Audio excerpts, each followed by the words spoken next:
All right.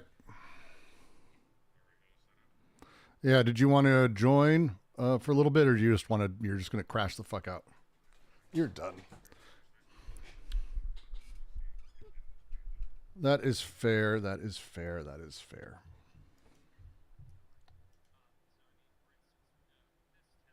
After, we have a machine, a complete machine made up of 6 stones in the right hand pocket of my coat. And that serves as the source of the stones, 5 stones in the right hand pocket of my trousers, 5 in the left hand pocket, transmission pockets, and the remaining pocket of my coat receiving the stones have already been handled. And it just talks about going through this distribution, this stone sucking machine, and it says, where in this entire circuit do we find, for instance, like sexual pleasure or release, and trying to make sense of why do we wish to reproduce.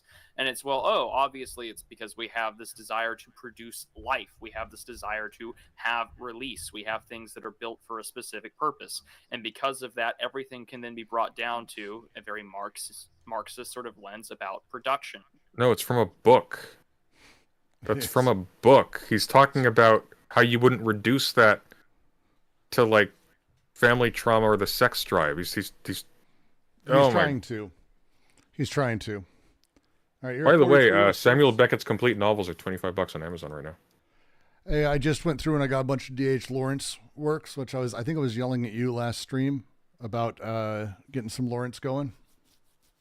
Because D.H. Lawrence 7 Pillars of Wisdom. Wonderful. Phoenix and Phoenix 2. His collected works. I'm thinking of T.H. Lawrence. It's good stuff. It's worth. Sorry, T.E. Lawrence, not T.H. Lawrence. Jesus. But Selected Works of Samuel Beckett in a box comes with obviously Malone Dies, all the ones that are referenced. Worth getting. I like it. You like Beckett? Beckett's good. I do like Beckett. I have a fucking copy of Quad, which is he wrote a series of scripts for TV for Deleuze. Interesting. And it's really it's not very good, but it's interesting. So because it's very much intended to be experimental and weird, and it is. Yeah. Okay. Just for people are what he's talking about here is there's a scene in Malloy, where the Yes. titular character is going through a process where he has stones in his pockets, and he has a process where he cycles through them and he sucks on each one. Well, and it's the question. The process of it is, if you read the section, is he's got all these pockets. He pulls. He is looking for stimulation. It's a neurotic tick, and he moves stones from one pocket to another and sucks on it for a while until it's saturated and he's no longer entertained by it. And then he moves it into a pocket, and then that one that's in that pocket into another, and it kind of goes around and around. Yeah. You got the That's pica. I don't know if it's pica specifically. Pica's more about ingesting than about just like having an oral fixation on something. And this is Like people with pica eat like dirt and clay and whatnot. They don't suck on rocks. This is a semi-neurotic tick. Page 3, it's right there. He says, what the schizophrenic experiences both as an individual and as a member of the human species is not any one specific aspect of nature, but nature as a process of production. What do we mean here by process? It is probable that at a certain level, nature and industry are two separate distinct things from one point of view. Industry is the opposite of nature. From another, industry extracts raw materials from nature, yet another it returns to refuse its refuse to nature, and so on. Even within society, this characteristic man-nature, industry-nature, society-nature relationship is responsible for the distinction of relatively autonomous spheres that are called production, distribution, and consumption. But in general, this entire level of distinctions examined in the point of view and its formal developed structures presupposes, as Marx has demonstrated, not only the existence of capital and division of labor, but also the false consciousness that capitalist being necessarily acquires both of itself and supposedly fixed elements within an overall process. For the real truth of the matter, the glaring sober truth that resides in delirium He's lost. is that there is no such thing as a relatively independent independent sphere of circuits. Production is immediately consumption is a recording process without any sort of mediation. The recording process and the consumption directly determine production. They do so within production process itself. Hence, everything in production is a production of production. He's completely lost. He's not going to be able to come around and interpret this. He doesn't understand. He's read across a paragraph break. What is he doing? Yeah. He doesn't know. He's just trying to find something to connect with.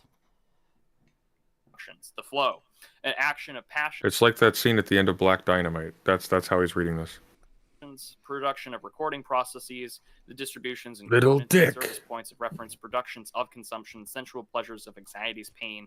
Everything is production. Since the recording processes are immediately consumed, immediately consummated, and these consumptions are directly produced. This is the first meaning of process that we use as a term, incorporating recording and consumption within production itself, thus making production. Okay, get to it. All of one. What's your point? Process. And now to summarize all that real quickly, real fast. Basically, the economic aspects of production, of class, of extraction of resources and built. This is all happening simultaneously. We might look at it as a process, but this all goes into that distinction of what is called, flow for Deleuze and Guattari. Yeah. Well, that's just terrible. How does that even relate to what he just read? It has nothing to do with what he just read. That's the weirdest part. It's not like, first of all, he's wrong. Everything is process. But secondly, there's nothing to do with what he just read as a second. But secondly, like, what the hell does that have to do with anything that you just read? Even someone who has no knowledge of this whatsoever would hear this and go, "Huh?" Like, how do you get to that conclusion? What? All right, I'm sending you guys to Brooks's channel. Y'all behave. Have a good night. I won't see you tomorrow because we have the next Rudyard video going up then. Excellent. God help you all. All right. Well, bye-bye. I'm ready to go. It'll be fun. Are you live now? I'm live. Raid the shit. Okay. Do it. And you can even watch and relax a little bit and laugh, because then I won't have to be interrupting you. And it'll be much slower and more boring, and everyone will leave, and I won't get nearly the viewers. Yay! But I'll enjoy it. All right, you're rated. Be gone. Hello, everyone from Sunday. I'm still here. He hasn't let me go. All right, bye-bye. Bye-bye. Hello, everyone from Sunday's channel. I'm going to keep going. That's basically where we're at right now, is where we left off. Let me just zoom out here. I'm fascinated with this. So, generally speaking, when we talk about bad Deleuze takes for the QC, we have historically not spent a huge amount of time beating up on various things. The vast majority of people who try to take on Deleuze, I think, do so in good faith. There's a lot of people who don't. And there's more and more over the last year, as we've started to see, I think, reactionaries step into the space. So we're going to be spending a lot more time doing that. So if you like this, if you enjoy me going off on stuff like this, please support the channel. Give a like, give a subscribe. I've got a goal going. I'm going to do this for another hour. So we'll be going until 11:30 PST. If you meet the goal, I'm going to go beyond that. Otherwise, I'm going to enjoy my night, go watch a movie, go relax a little bit. But we'll see. I may get incensed and angry, and you never quite fucking know. So thank you for joining, and let me know if there's any issues. I've been fucking with OBS, so we'll see how we make our way through. And there's another line that, just to be on that same wavelength, from page 27 here. Let me just zoom out here. Yeah. Well, and while you pull that up though, real quick, I think it's something to look at in this lens is that it's not also. I mean, what they're trying to build off of psychoanalysis and say that the lens of psychoanalysis, which you could spend a whole another hour just talking about what is psychoanalysts, from the very early beginning in the late 19th century tried to accomplish. But what if we take their ideas and go in the other direction? What if we Wig, you are too kind. Thank you for the 50 gifted memberships. Enjoy the memberships, everyone. I haven't made content for you, so there's really no point yet. What if we say that Freud got some things wrong? What if we reject things like sublimation and instead we we argue that because actually, no, it makes a distinction between desiring machines and social production. Actually, the idea of power is everywhere, and by extension of that, sexuality is everywhere. You can't just say that these are sublimated, and in fact that, this dualism is limited and it's trapped in, the ideas of Lang and Wilhelm Reich. We actually need to go past that. We need to look beyond that. I'm generally going to be okay with that. It's not good, but it's not bad. And so, for instance, when you look at someone like Marx, what is Marx building off of? Marx is building off of Adam Smith and, The Wealth of Nations, and he's adding his take on it. He's adding what Smith got wrong in Ricardo would like to have a word. the wake of the Industrial Revolution. What are Deleuze and Guattari doing? Well, they are building off of the world of psychoanalytics, and they're also doing this in the Analytics.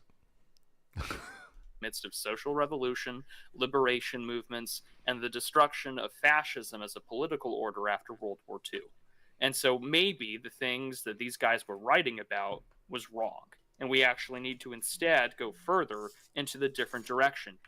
Revolution, liberation movement in the wake of the Industrial Revolution.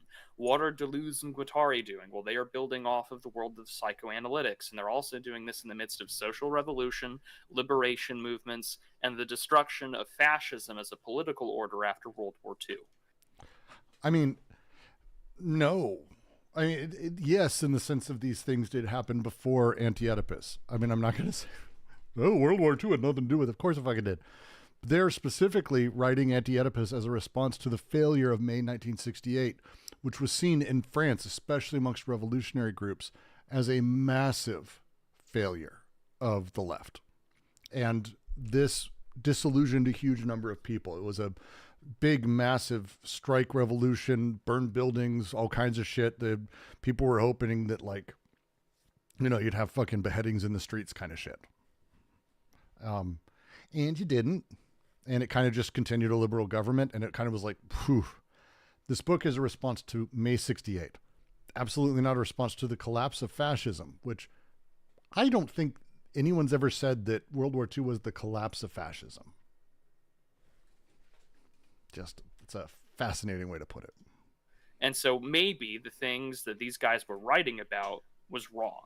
And we actually need to instead go further into the different direction, because all these things that these guys observed is actually too limited in scope, because they're happening all at once, all at the same time, and we have to critique it. They basically become anti-psychiatry at a certain point. Yeah, and that's what's the most interesting part, because they come at this from a great point. They become anti-psychiatry is when they say that they're anti-psychiatry. Psychological perspective. So everything is kind of bound up in that reference point. So ironically, if you want to take apart Freud, this is a great book for that. And the limitations of the id, ego, superego, because some people have intuited that that's a very reductive way of looking at that. But I also wanted to... This is fair. I'm on page 27 here. Read a part that I think also adds a bit more depth to what you're saying about desiring machines. It says, for the real truth of the matter, the glaring, sober truth that resides in delirium is that there's no such thing as relatively independent spheres or circuits. Production is immediately consumption and a recording process without any sort of mediation, and the recording process and consumption directly determine production, though they do so within the production process itself. Yeah, I was just reading that earlier. Oh yeah, sorry, I might read that. But so basically saying, just to reframe that, everything is production. So what is a machine within that context? A machine is something that does a process. And so what is a process? Well, now we understand that everything is a process. A machine is something that produces. So again, they're starting with the Marxist critique of production and labor and surplus and everything, but they're actually saying that's all the same, that everything is a production process, including consumption itself, which is an interesting take. And there... And Marxist, the idea of consumption and the consumer being produced as part of the process is core Marx, but also core Marxism through time, the The production of the consumer is baseline shit. But yeah, so it's not terrible. It's not terrible. It's not the worst. Here you start to see them aim their sights right on Marxism itself by saying, no. There actually isn't classes at all in a sense, right? Like we're moving past class structure. We're moving past hating your landlord. You are a landlord. You are the landlord is the laborer, and you guys are the machines, and all of it is the exact same thing. And that's again where you're at pre-page 100. And so not the worst. That's not the worst summary. Just saying, it's not the worst. I've heard worse. Again, plastic pills. At some point, I am going to do a full watching and reaction with full explanations of the plastic pills anti-oedipus video, but it is going to be like multi-part. I think it's going to be a thing I do. I'm setting up this Quarantine Collective is going to become, because we've started doing a lot of readings and a lot more readings, and my videos are kind of secondary now. I'm going to be starting up my own sort of channel to complement, so that way we have like our academics area and readings and live readings and stuff. And then, Brooks commentary stuff. I don't want to be the figurehead for that. It's not what I made the QC for. So we'll see. It's a lot. We did 3.5 years ago, or 3 years ago, I guess, when it first came out, someone sent it to the QC and 4 of us sat and we watched it and we got 6 minutes into it. And we had over 100 notes, like in the video marks. It was every single sentence. So this isn't as bad. Anti-Oedipus very, very much as a thing is built to talk about taking what Marx basically extrapolated for production. The idea that the process of production and what is produced, you can't really tell one or the other, that we need to have a real good understanding of this process. As he famously said, you cannot eat the bread and know how the flour was grown. It's not really how the process works. There's a lot of steps. There's a lot of people, a lot of things involved. D&G kind of are saying, hey, yeah, but why stop there? But desire is the beginning. Production is the end. Well, why not everything be that? Break everything down into the labor of its own. Labor being this abstract process, this abstract element of a process. Do the same for desire. And then you've got these basic components where you have basically labor and social machines as the aggregate conglomeration of desiring machines. So they're not far off from what they're saying. It's not really wrong, at least sort of.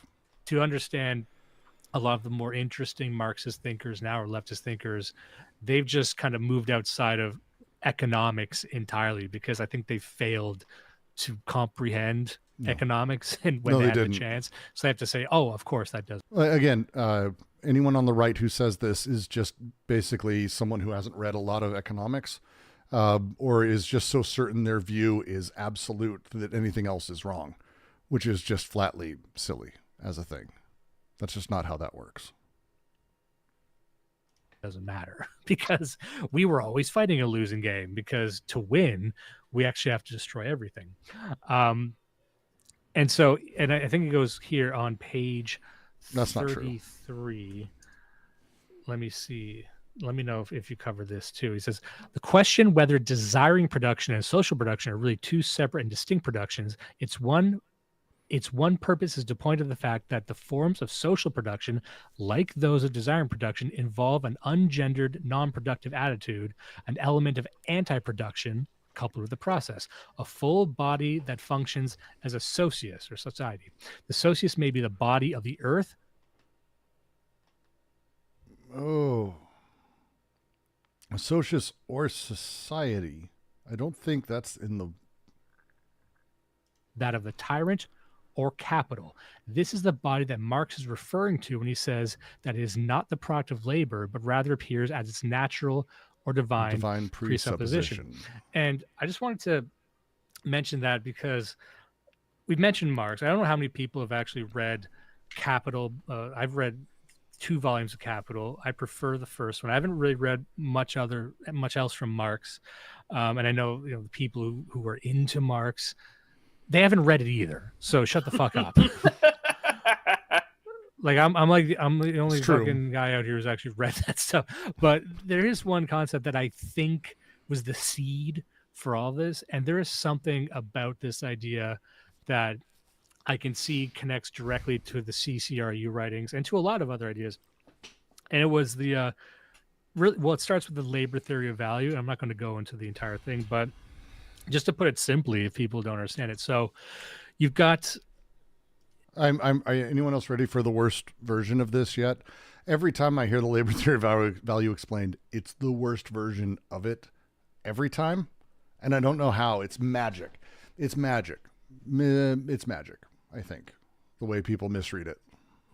Go back to the ancient world, go back to the realm of tradition, and you had a very different relationship between the laborer and the products of their labor, right? Or the ideal state, we might say. And they deal in very broad strokes when they discuss this because they need to.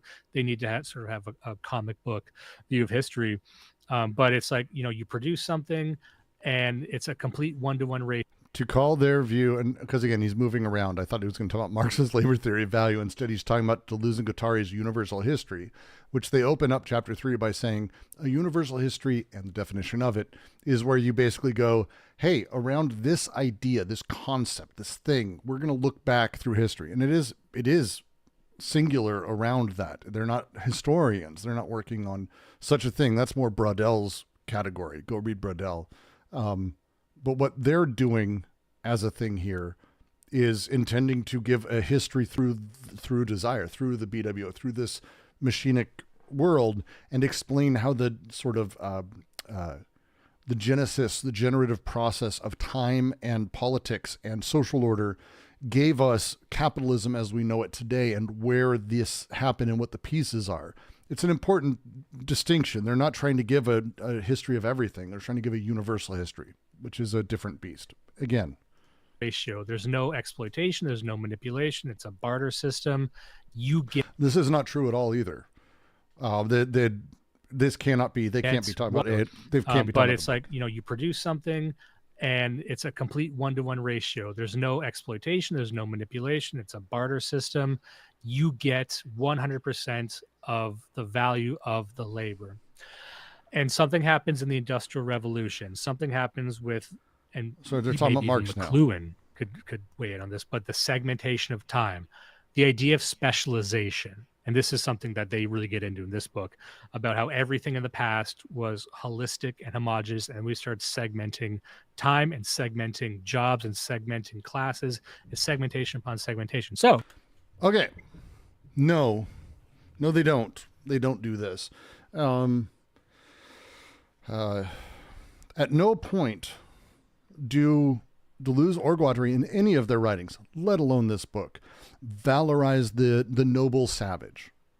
Do the thing where it's, boy, it used to be that things were really wonderful. The opposite. To them, capitalism is the best system except for all the others, kind of thing. But it's the best of the three that they discuss in chapter 3. The Earth Socius is one of brutal repression. Like, you have your body carved into, tattooed. You are not, by the way, bartering, not what fucking happens. They go way deep into this in chapter 3.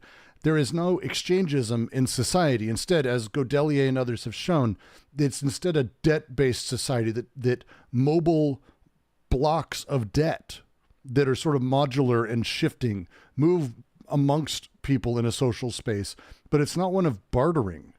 What the At no point do they go, it used to be so nice. No.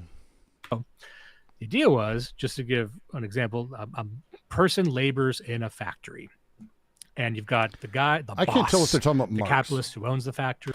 I can't tell if they're talking about Marx or they're talking about this book. Can anyone tell me what the fuck? What did I miss? The idea of specialization. And this is something that they really get into in this book, about how everything in the past was holistic and homogeneous, and we started segmenting time and segmenting jobs and segmenting classes. It's segmentation upon segmentation. So the idea was, just to give an example, a person labors in a factory, and you've got the guy, the boss, the capitalist who owns the factory, and he pays you to work for an hour. You get paid by the hour. 5 shillings is what you're paid. And there was a time when 5 shillings worth of work got you 5 shillings worth of value. But with the advent of automation, This is Marx. technology, you could get more work done in less time. So you could actually, for that 1 5 shilling chunk of time that you're getting paid, you are now producing 20 shillings worth of labor. So you actually pay for yourself within the first bit, and the rest of that hour is surplus. That's basically what a lot of the Marxists believe. So you're creating surplus, not for you. That's for. It's not. This is what everyone believes. This is how businesses work. If you've never run a business, here's how it works. I was a CEO for 4 years just now. Sold it about 9-10 months ago. Had 35 employees. Here's how it works. Here's how you hire people. Will this person make more value for my company than not having them? There you go. That's it. If I hire you for $30,000, you do not ever produce $30,000. If I hire you for $100,000, $200,000, $500,000, you never ever can get paid what you're worth. Nor are you. You have to produce a multiple of what you get paid, or I'm not hiring you. This is every business that has ever existed. A business goes, hey, boy, we have a lot of people coming in. I could hire more people to make more money. What's the math on that? Do they just grab as many people as they can? No. They go, okay, if I hired 2 more people, I could probably hit my efficiency sort of levels of production. Say I have a food truck. If I hired 50 people for my food truck, I don't make more money because I have a food truck. You can't have 50 people working in a food truck. That doesn't multiply. But okay, if I could have 2 people and then 1 person taking orders, then I can make it efficient. So those 3 people are doing it, and here's how much money I can make. And I need this many people in order to staff this many hours, this much time. That's it. This is not Marx. This is business school college. This is how business works. So anyone who's like this, who's like, well, Marx says, weirdo. It's like, yes, now please feel free to explain to me how any business has worked in the last forever. This is business. Like Marx, again, wasn't anti-capital. He was anti-capitalist, sort of. He was believing this was a stage on transition to communism. Toss out whatever you think communism is, but I don't know anyone who thinks capitalism is in state. Period. Everyone thinks it's a transition period. Everyone. Some fucking Marx was right. Unless we're going to be in capitalism forever, which I don't think that's the case either. I'd love to have a question about that. Fuck, these people annoy me. Or the capitalist, that's who owns the factory. And something interesting happens. The idea of the surplus becomes this free-floating entity, almost like the new sphere. So the entire idea... No, it's profit. It's called profit, stupid. It's called profit. I have a business. You make $500 worth of shit for me today and you cost $20. I make $480 profit. That profit is in the business. The business gets it. It's not ephemeral or out there. I don't get this. How can you possibly... idea of labor now isn't just to produce something, it's to create surplus. Yes. And the surplus drives more surplus. Now the job of... That's how it works. It works that way in a vacuum. It works that way in a vacuum. I have a farm. All of us are in a farm. There's 103 people. Hey, how you doing? Makes me feel good. 100 of people. We all work in a farm. We're working and there's no one else on earth. Everyone else is dead. We're in fallout, post-fallout. And I'm working in the egg area. And I go, hey, I figured out a really clever way to make it so I only have to work half my time with eggs. And you're like, fuck, really? Yeah, and I can make it this. And I start building little machines that fix eggs so I don't have to do any work. Now, what do I do with the rest of my time? That's it. I still get to eat. I still get to do everything. My job's taken care of, but I'm not working anymore, right? I go in one day, I push the button. How does that work? Well, everyone else now gets pissed because Brooks isn't working, right? I'm not working. I'm just taking advantage of the surplus productivity that has been created through the activity of labor. It's going to everyone, but I'm the one who's reaping the benefits because I don't have to do very much. All of you are still out plowing the fucking fields.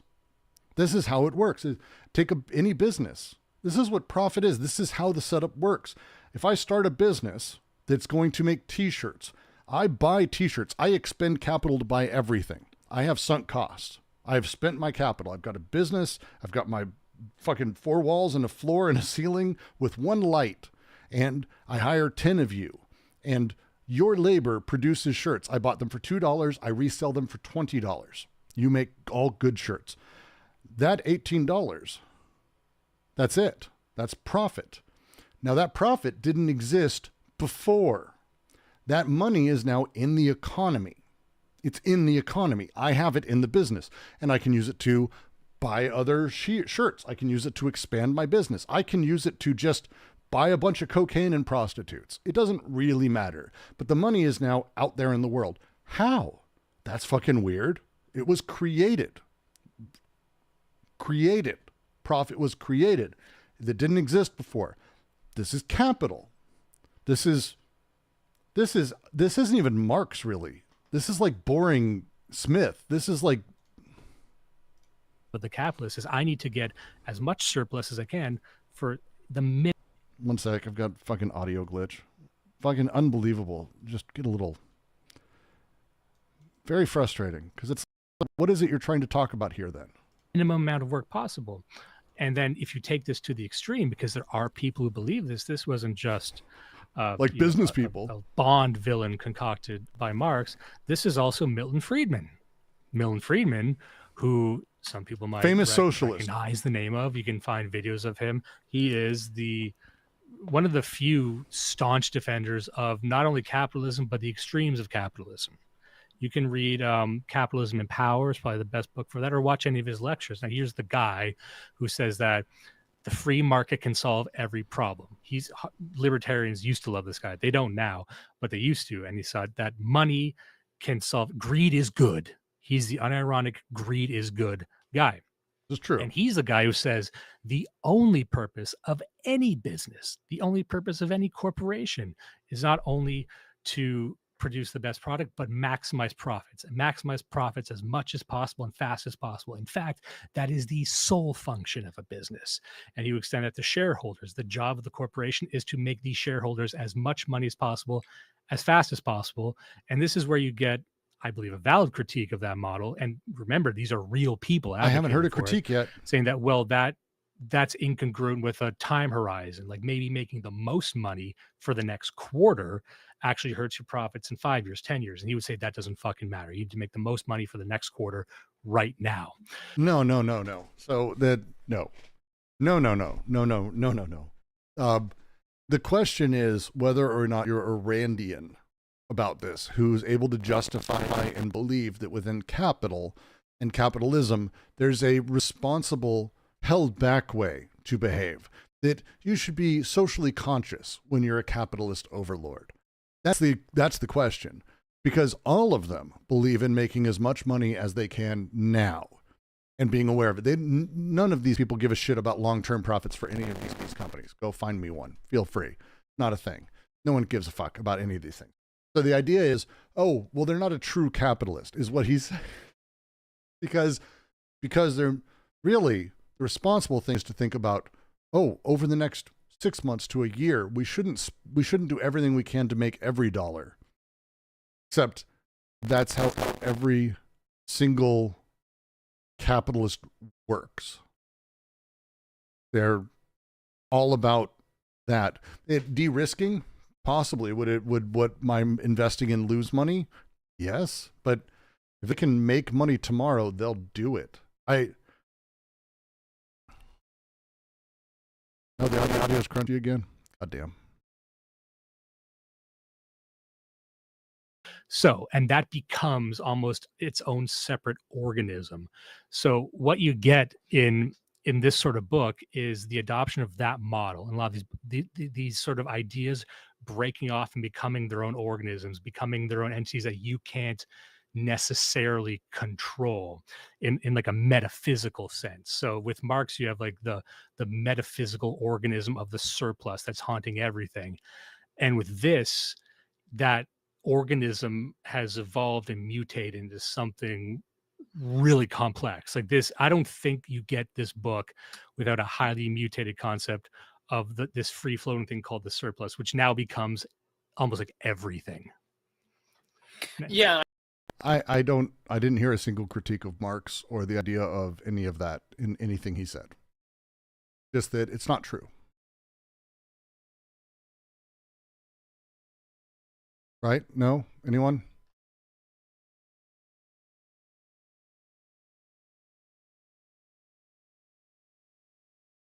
Yeah.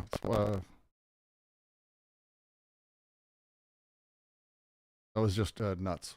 And I think that it's really important to look at this through the lens that they're building off Marx, and they're taking it in their own weird-ass direction. So, for instance, you talk about hierarchy, you talk about specialized forms of labor, the stratification of social classes in the economy. Now, this is later in the book, but it builds off of what we're talking here with respect to desire and production. So, for instance, he talks about a social machine, or the flow, about how society is. He says the social machine is literally a machine, irrespective of any metaphor, inasmuch as it exhibits an immobile motor and undertakes a variety of interventions. And this is on page 141. Flows are 84 on the PDF. The flows are set apart. Elements are detached from a chain. Its portions of the tasks are performed and distributed. Coding the flow implies all these operations. This is the social machine's supreme task, inasmuch as apportioning the production corresponds to extractions from the chain, resulting in a residual share of each member, i.e. your wages, your life, your profit, and a global system of desire and destiny that organizes the production of production, the productions of recording, and the productions of consumption. Flows of women and children, flows of herds and seed, sperm flows, flows of shit, menstrual flows. Nothing can escape the coding of this machine. Just to mention, they're specifically speaking about prehistorical tribes here and not capitalism or our world we live in any capacity. The primitive territorial machine with its immobile motor, the earth, so we're talking about like geography, you're rooted in a land, blood and soil.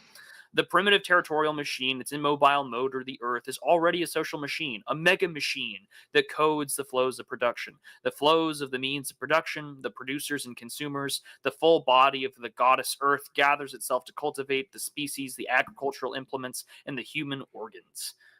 And again, you know, if you're looking at this through Marx, and they see this as, oh, exploitation, not just about the bourgeoisie screwing over the proletariat, but everything is a form of exploitation, and by extension of that, They weren't referring at all to anything related to the bourgeois in any capacity, or Marx, or anything post, I don't know, 2000 BC. When they're talking about the earth socius and the earth territoriality, what they're talking about is the way that we recorded. And if you look at primitive tribes, go look at history books. Audiobooks, put it again. Motherfuck. I have a Scarlett 18i20, which is a great audio device.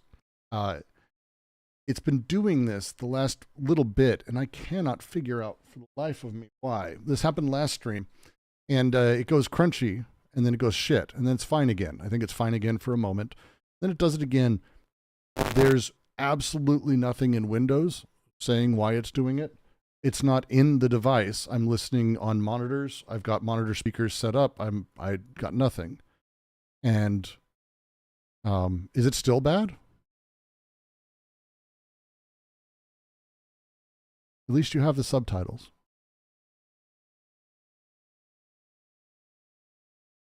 I wish it was a loose cord.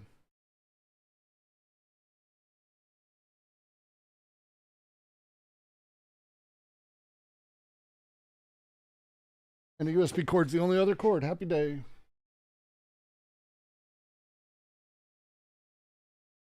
Just frustrating.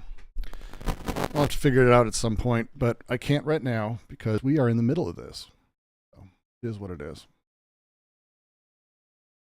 That's for a few sentences and then goes away fucking every time. We'll see. Let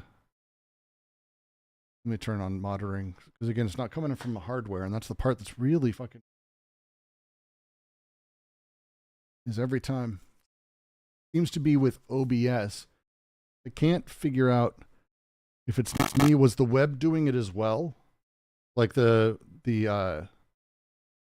when I'm talking, sure. But was the web thing doing it as well? Was the YouTube video? It was also shitty. And that's OBS. And when I was talking to Sunday, it's fine. This is an OBS thing. And I don't have a solve for it. It's really frustrating. Let me go ahead and monitor me. Let's see what we got. All right. Let me know when it happens again. Fascism. Well, how do we escape this? And for you and I, if you're looking at Wilhelm Reich asking, well, why do the people desire fascism? You're like, well, the primitive territorial machine of, I don't know, the nation state, of people within a certain geographic. Nope. There's no primitive territorial machine of the nation state. It's not a thing. The nation states existed as a thing that ended the territorial machine. It's OBS. It just happened. Right? That was that thing. It was a, right? Am I right? Is that, yeah. OBS.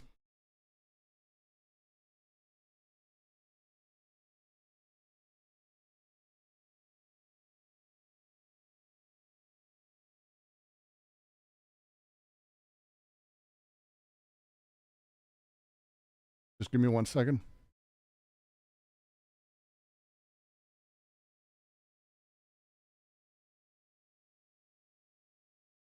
One sec, I'm listening. Yeah, that's OBS. The fuck OBS? It's OBS. I nothing from my side.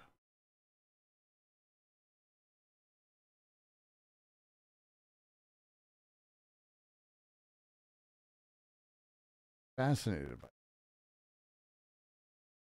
it. It's getting all fucked up again. No, it's fine now. So it's OBS interfering with the mic, but it's only the OBS output. I have from Windows, I'm monitoring. I'm hearing myself 4 times every time I talk, which is making me sort of psychotic as I do this. There it is again. That did not come from my device or Windows. This is OBS only. Let me delete and re-add microphone. Hold still.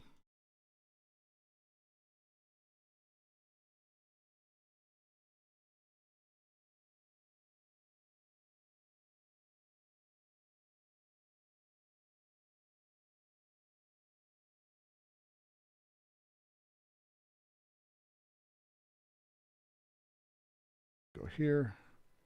I'm going to do 1 and 2.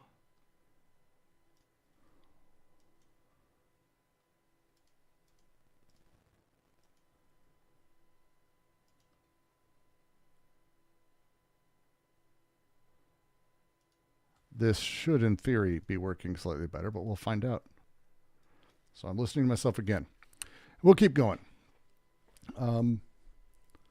My sample rate, it's none of those things. The last stream, I literally spent afterwards 2 hours trying to diagnose this. I replugged everything. I did all that. I uninstalled all the fucking drivers.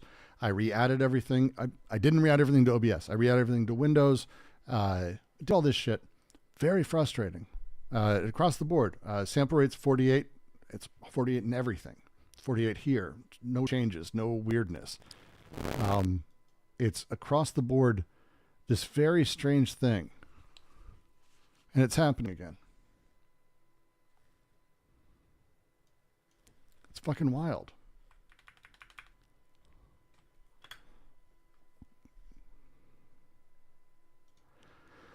It's very frustrating.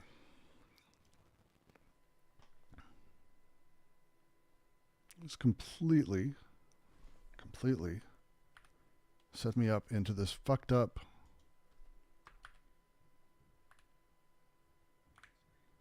There it goes again. Okay, so OBS is doing something with the Focusrite. Maybe if I change the loop back, that'll work better. Give me a sec.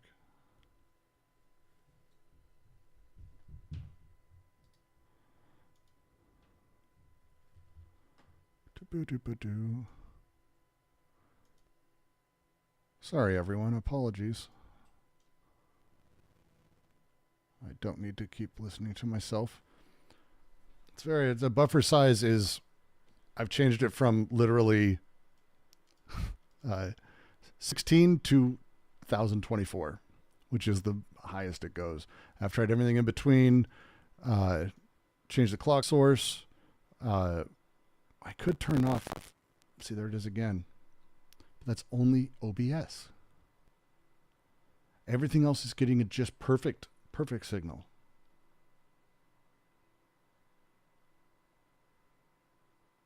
It's not Osseo. I'm not using Osseo. Maybe I should. Really don't want to. Focusrite Osseo drivers are shit.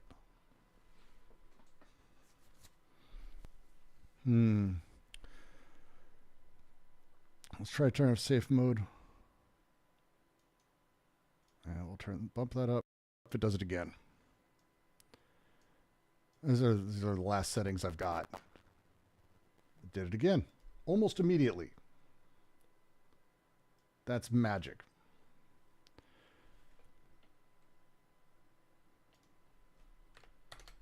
Okay.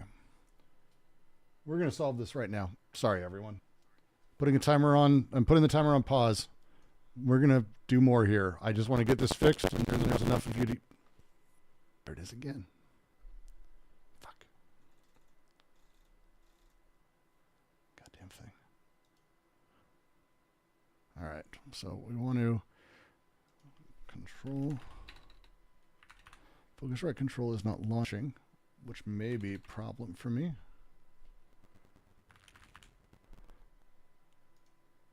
It is. Maybe the cause too. Let's find out. That's better. See if it's going to give me issues. So far this seems okay. I'm going to put this on loop back. We'll see if that works. All right, that's switched over. And I've got to make sure that The graphic boundary, I don't want that doubling. This should be okay. or whatnot, is actually a pretty... Okay, we're going to try this for a minute. See if it's inputs or loopbacks or how it's handling these things. We'll find out.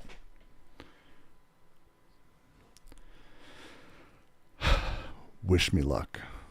But I'm going to turn off the 4 versions of me in my own head because that will make me go insane. All right.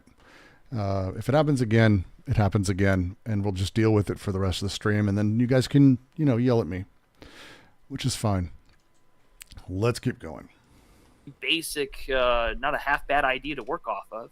And you see that you want to bring that out of there through explaining away through psychoanalysis, building off Marx, and saying, actually, these guys didn't go far enough, and all things are part of a system that we have to escape. Yeah, and we have to escape that system because we have to escape all systems, and that really is the thesis of this entire thing. Because no, it's not. You can track the logic they're employing as they're saying this. It's like, well, if everything is capitalism. It even says, I was reading another summary of this on a Jesus Substack, Christ. and he explains it here. He says, production or industry is a human endeavor just as much as it's part and parcel with nature as nature. This statement eloquently places humans, not humans as the center of the universe or top of an arbitrary hierarchy, in harmony with everything. Deleuze and Guattari come full circle with their early example of machines connecting to other machines, which is saying that, okay, everything is capitalism, everything is a prison you need to escape. But what does that even look like? What does that even fucking mean? It does involve, as you said, rebelling against not just the church and society, but the family. And I'm trying not to get too deep in that because we will discuss that more on the second part. This is more about almost the science of desire. And you mentioned lack there. And the lack he's referring to is from Lacan. And you mentioned Lacan as well. And Fuck, maybe we talk about that on a future episode. But Lacan is another psychoanalyst.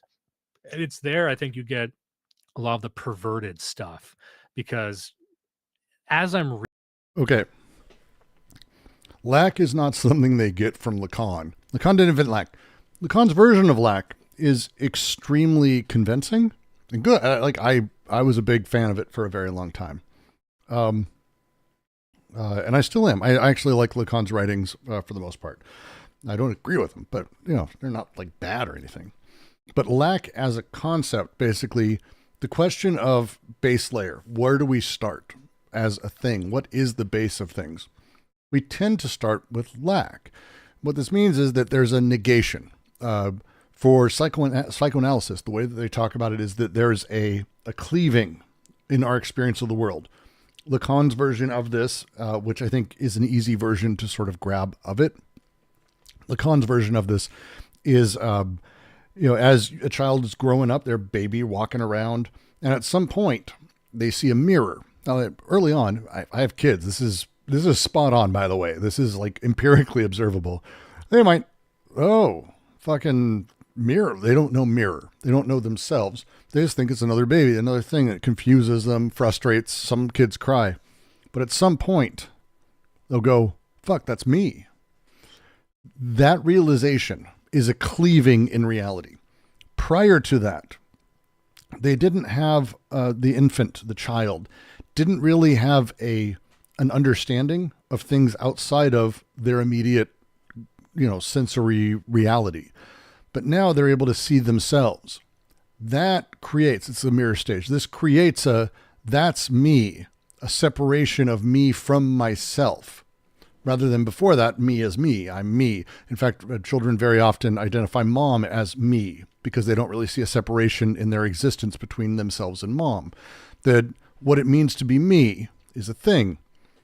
The way that Lacan solves this is it's a lack. We see this and it's a cleaving. But lack is Hegel. Tearing with the negative is the thing that's Hegelian from day one. Lack didn't pop up out of fucking nowhere. This is serious shit and baseline foundational philosophical stuff. So, and the lack is not where perversions come from. Lack is also in Freud, by the way, castration.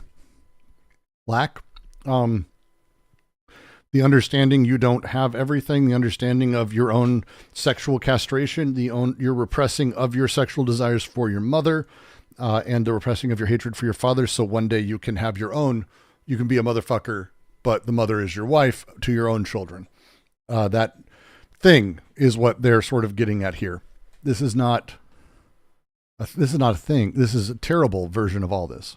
reading this book, I can't escape this feeling that at the base of everything that they're talking about, the only important thing really is sex and reproduction. That's the only pure sex and reproduction. Yes. Human sex and human reproduction. No. It's a delineation that is tough. Again, this is not an easy book. This is not meant for 19-year-olds who think they're very, very smart. Instead, it's meant for people who've spent a lot of years reading a lot of other thinkers and are building off of those ideas. The idea of sex, think of the way that when fingertips touch or cool air dances on your neck, the stimulation and the connection and the orgasmic element of just that little sensation. But that's everything. Everything is connective and explosive. Flux. It's why I prefer flux to flow. That's why Deleuze does too, in the French.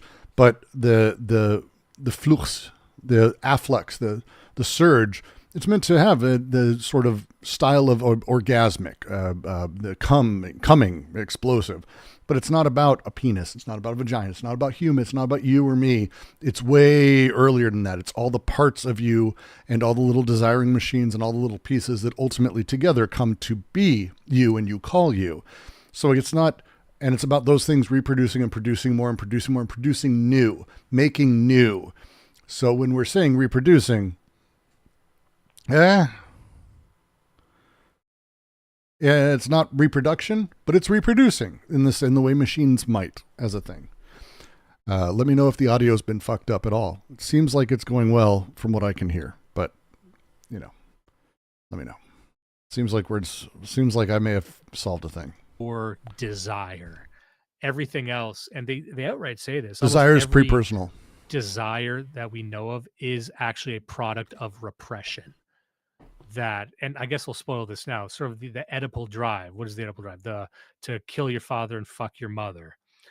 You could be listening to us so far and think, okay, what they're building to is that the only way out of this is to fuck your mother. And actually, believe it or not, they're against that. They're against incest insofar as they say the only reason we have incest is because we live in an oppressive system. And how are you guys doing? So, this is bad reading. Incest is an interesting thing to them, and they go at it, and I think it's an interesting thing to discuss. It's tough because a lot of people are going to clip you. It's the way it works.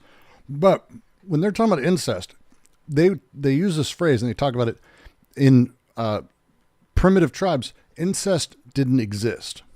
Now, what do I mean by that? I don't mean that no one ever fucked people who were genetically related to each other. Not saying that. But incest as an idea denotes a couple things. The first is that it denotes everyone has a mom, a mother. This works for us. We all have mothers. We understand. If I say, hey, who's your mom? You know the person. That's not really how any tribe ever worked. The person who gave birth to you versus the caretaker versus, all the people who we would today call aunt, grandma, cousins, sisters, second sisters, father's nephew. It doesn't matter. All the people involved, all of those people they don't have a mom. So incest is kind of a weird thing to say that they prohibited or that they had or didn't have because they didn't really have a mom. But let's say you mean that, and again, this is NAO. This is in the book. They go at length about this. Let's say you go, well, okay, but here's the thing. What they didn't, and we have records, they didn't fuck people who were genetically related to them. So they must have had a prohibition. This is Strauss. Levi Strauss goes about this. It's clear there's a prohibition, and Freud runs with this, because if we look at how these things are connected and the place people had in society, we notice that they were never mother, son, father, daughter, brother, sister. It was always outward. So they must have had a prohibition against it. This presumes a lot of things. Why do we start with there must be a prohibition? First off, generally because most people today, it seems, if porn is an indication, most people who enjoy porn care about incest porn. It's a big thing. It's fucking weird.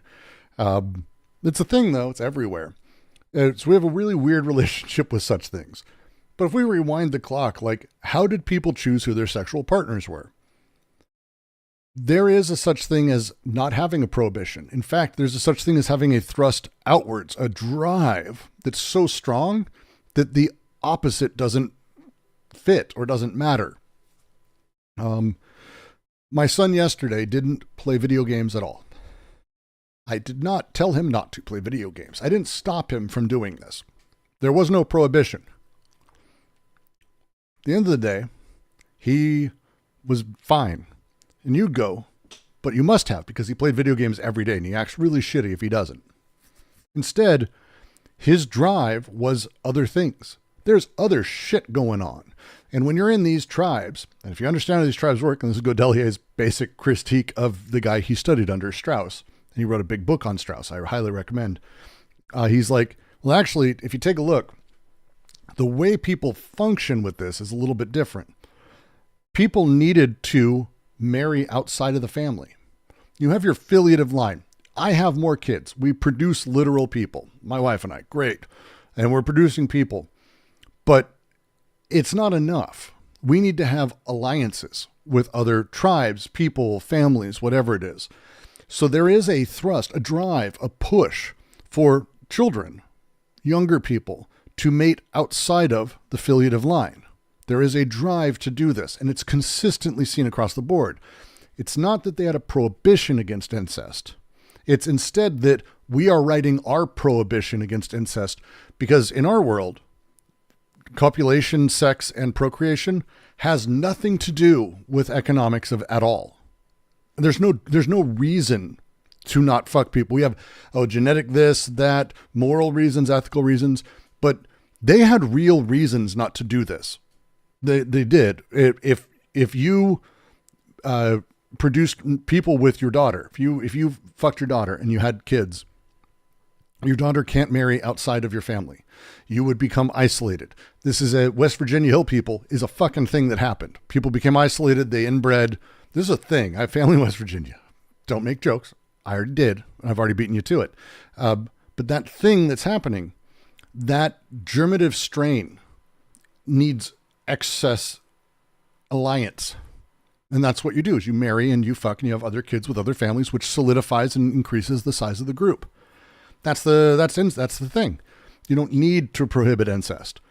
And so we have this really fucked up way we've always looked through history, and Freud did it, and people have done it since for a very long time, where we go, oh, look, they don't do that just like us. We have a prohibition. They must too. It's like, no, don't put yourself in their fucking place. You are living in a very different world, one of very different structures and rules and sets and everything. You have to go in a very different place. And these guys, one, they're reading from the Earth Socius specifically about the Earth Socius, and they're applying it universally to capitalism, which shows, one, they didn't read the book, not meaningfully. You cannot do this if you meaningfully read the book. They go out of their way to talk about how it is in order, these socii, that you start with the Earth Socius, prehistoric tribes in particular ways. You move to the despotic, and then capitalism, which is post-despotic. There is no mixing of these things. That's the setup. These social structures that they're talking about, these superstructures, are a big deal to the book. It's childish that they're making this mistake. If we weren't doing that, then we wouldn't even have that desire. So you get into this really interesting, like all throughout the book, you get into this zone where you're always stepping back and you're stepping back by saying that, okay, what even is desire? Because can desire really exist in a system that is oppressive as they say? And the answer, yes. Is no. So most of the things you desire are a result of this nature. And like I was saying there, if we accept that industry, everything humans do is a part of nature, right? You can't escape nature. We can't exist outside nature. We're all interconnected. Then really what you're also rebelling against is nature itself. Like you are rebelling against the universe. Because if you accept their premise here, so it's not even. That's not true. At a basic level, what they're not talking about rebelling against anything, actually. They're very explicit about it. It's not about rebelling against capitalism. That's not a thing they advocate at all. The rebelling against, or becoming minoritarian, as they refer to it, is about changing your ways of becoming so that way they are not at large. They are not in line with the social aggregates. That they create lines of flight, that they produce new. It has nothing to do with rebelling against society. It's not a thing that they push for at all. That would be silly.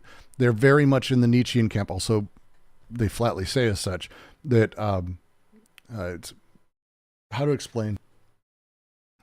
In high school, there's the cool kids, and there's the kids who try to be cool, but you can't try to be cool because that's not cool. But if you do what you do that's not cool in order to not be like the cool kids, that's also fucking cringe because you're just aligning yourself to the thing. Rebelling against capitalism. And they outline this in all of chapter 3 and most of 4. Doesn't work because you as a thing don't just have one position. You aren't just a proletariat. You have social investments and interests that are all over the place. It's how you can have a working class person who's dependent on welfare voting for Trump at the same time as having a wealthy white landowner voting for Kamala Harris. These people have complex interests. We are complex humans for a lot of different things. You don't rebel against capitalism. You don't rebel against the social order. You've got to do a lot of other stuff, and you've got to work on other things. That's the setup. It's what you expect from a reactionary. even that they're trying to get us back to a pre-industrial or pre-civilization. If you think this is good content, feel free, drop a like, subscribe, send a super chat, say hello, memberships, all that fun stuff. Or Patreon's the number one way. If you can do Patreon, you go patreon.com/DGQC. Say hi. It's the best way to support us. We do a lot of this shit. We're going to be doing a lot more of it. State. They're not trying to make us into cavemen. It's I'm eating something olives. even more abstract than that. And they don't get into details what it is, but it's like you have to accept that the entire universe is fascist. They kind of do in 1,000 Plateaus, but even then, it's these fuzzy concepts of a deterritorialized, constantly reterritorialized individual, where we are de-individuated away from specialization, stratification, blood or soil, and instead constantly trying to escape the systems and assemblages of what would be considered power dynamics. And this is why they also do spend a long time on Freud, but also this sort of Oedipal complex, is they're against that because they find that to just be a form of trying to invest yourself into production and being part of a system in which you yourself become an exploiter as well as the exploited. And I mean, Thank you, Simone Pierre Dubé. My piano teacher's name was Carol Dubé. So every time I've seen your name, it's been 4 years of piano lessons with a lovely woman. There you go. You continue on from what I was just reading earlier. They talk about with respect to like women, for example. Meyer Fortes makes the passing remark that is joyous and refreshingly sound. The circulation of women is not the problem. A woman circulates herself. She is not at one's disposal, but the judicial rights governing progeniture. This is going to fucking upset me. I'm going to explain what he's doing. And I'm guessing. So, the section he's in is critiquing Levi-Strauss's general structural anthropology. Levi-Strauss basically saw women as tokens of exchange, places of exchange, positive, negative spaces of exchange that were shifted between families. Their critique, Meyer Forte's critique on this, because again, specifically as they say, there is no such thing as an exchange of society. So there's not. There's debts. So Meyer Fortes talks about how the circulation of women is not the problem. It's not that we have, it's not that women need to be circulated instead. It's that women actually, because of the affirming drive of continuing finding alliances, the way that the social order operates and the way debts operated, was compelled by the social order. A woman will be able to do this herself just fine. He's going to take this and this is going to be hilarious. Are determined for the profit of a specific person, end quote. We see no reason, in fact, for accepting the postulate that underlies the exchangist notions of society. Oh, by the way, do you have a page number for this? I can jump to that. Yeah, page 84 on the You're PDF, on it. 142 for the text. Okay, so. Yeah, and so, I mean... He's literally on the page. I feel bad. Like, it's hard to tell when people do this because everyone is produced by their material conditions. And everyone is the world that they're in. They're a collection of all the experiences they've had and all the places they've been and how they've been. And when we talk about, for example, the horrifying malnourishment, let's just say it's minor of what's happening in Palestine. Just that one thing. I'm just going to take one thing. I just want this one thread. We talk about when we talk about that, we're talking about children who are malnourished, who won't grow the same way as they would otherwise. This is important. It's a minor thing, but it's extraordinary how much malnourishment affects the growth development of any child, which means person, every person. And so we're going to have people who were malnourished when they were younger, which leads to very particular mental capacities and issues and problems. It basically is starting someone off in the wrong place. It's really awful. This type of space that is created is problematic, reactionary, is arresting development in a lot of levels. when people come out of something like that and they're reactionary, they're produced by their world. When people don't have the fortunate space to have someone sit and read with them, like I've had the last 5 to 10 years, they haven't had time in their spare time. They haven't had a wife who's very understanding, or parents who, despite issues, were very open to whatever I wanted to read and how I wanted to do things. Very lucky. That thing, we have to remember when we talk about reactionaries or liberals or lefties, anyone who's got bad takes or anyone, remember that they're in that moment. They're reacting to you, but the reaction in the process of that was produced by everything. And it kind of breaks my heart when I hear someone trying to pay attention, trying to read, trying to get through stuff, and they are unable to, or they don't have the skill set. They don't have the curiosity. I tend to put these things together, and it hurts to watch. I make jokes about it on occasion. I'm trying not to as much anymore, but it hurts a lot. Then there are people who are purely have every opportunity and are still reactionary, and I do not have pity for them in any capacity. I think we've got one of each in this, and it's kind of sad. To build off of that, Yeah, and Rudyard is, I think, a phenomenal example of this. What if alt-hist, as a thing, is fucking fascinating. Genuinely wrong in a lot of things he says, doesn't care, just is happy to be part of this sort of narrative thing, and clearly is malformed by the world that he's been brought into. And it's hilarious and awful, but also he's being given all of this opportunity, and he's not using it in a way that's interesting. Let's say he was completely awful, and it turned out it was but he gets money, and he actually goes and you're like, I'm going to fucking hire people to teach me shit. I'm going to find books. I'm going to do stuff. People do this. I did this.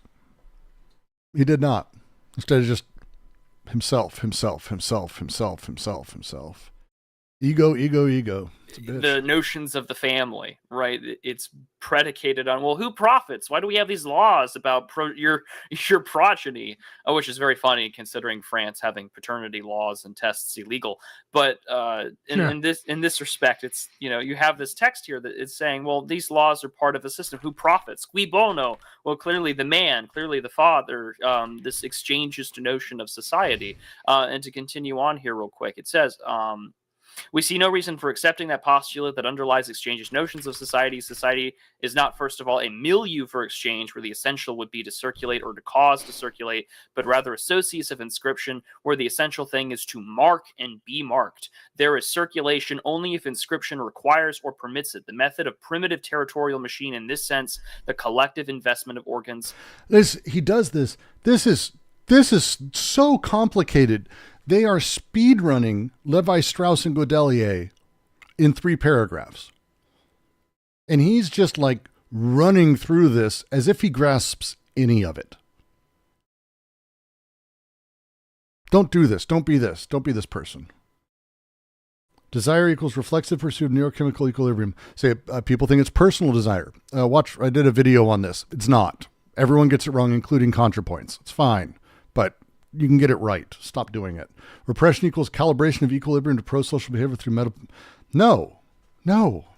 For flows are coded only to the extent that organs are capable, respectively, of producing and breaking them ourselves, encircled and instituted as partial objects, distributed in that socius and attached to it. A mask is such an institution of organs. Initiation societies compose pieces of a body, which are not at the same time sensory organs, anatomical parts, and joints.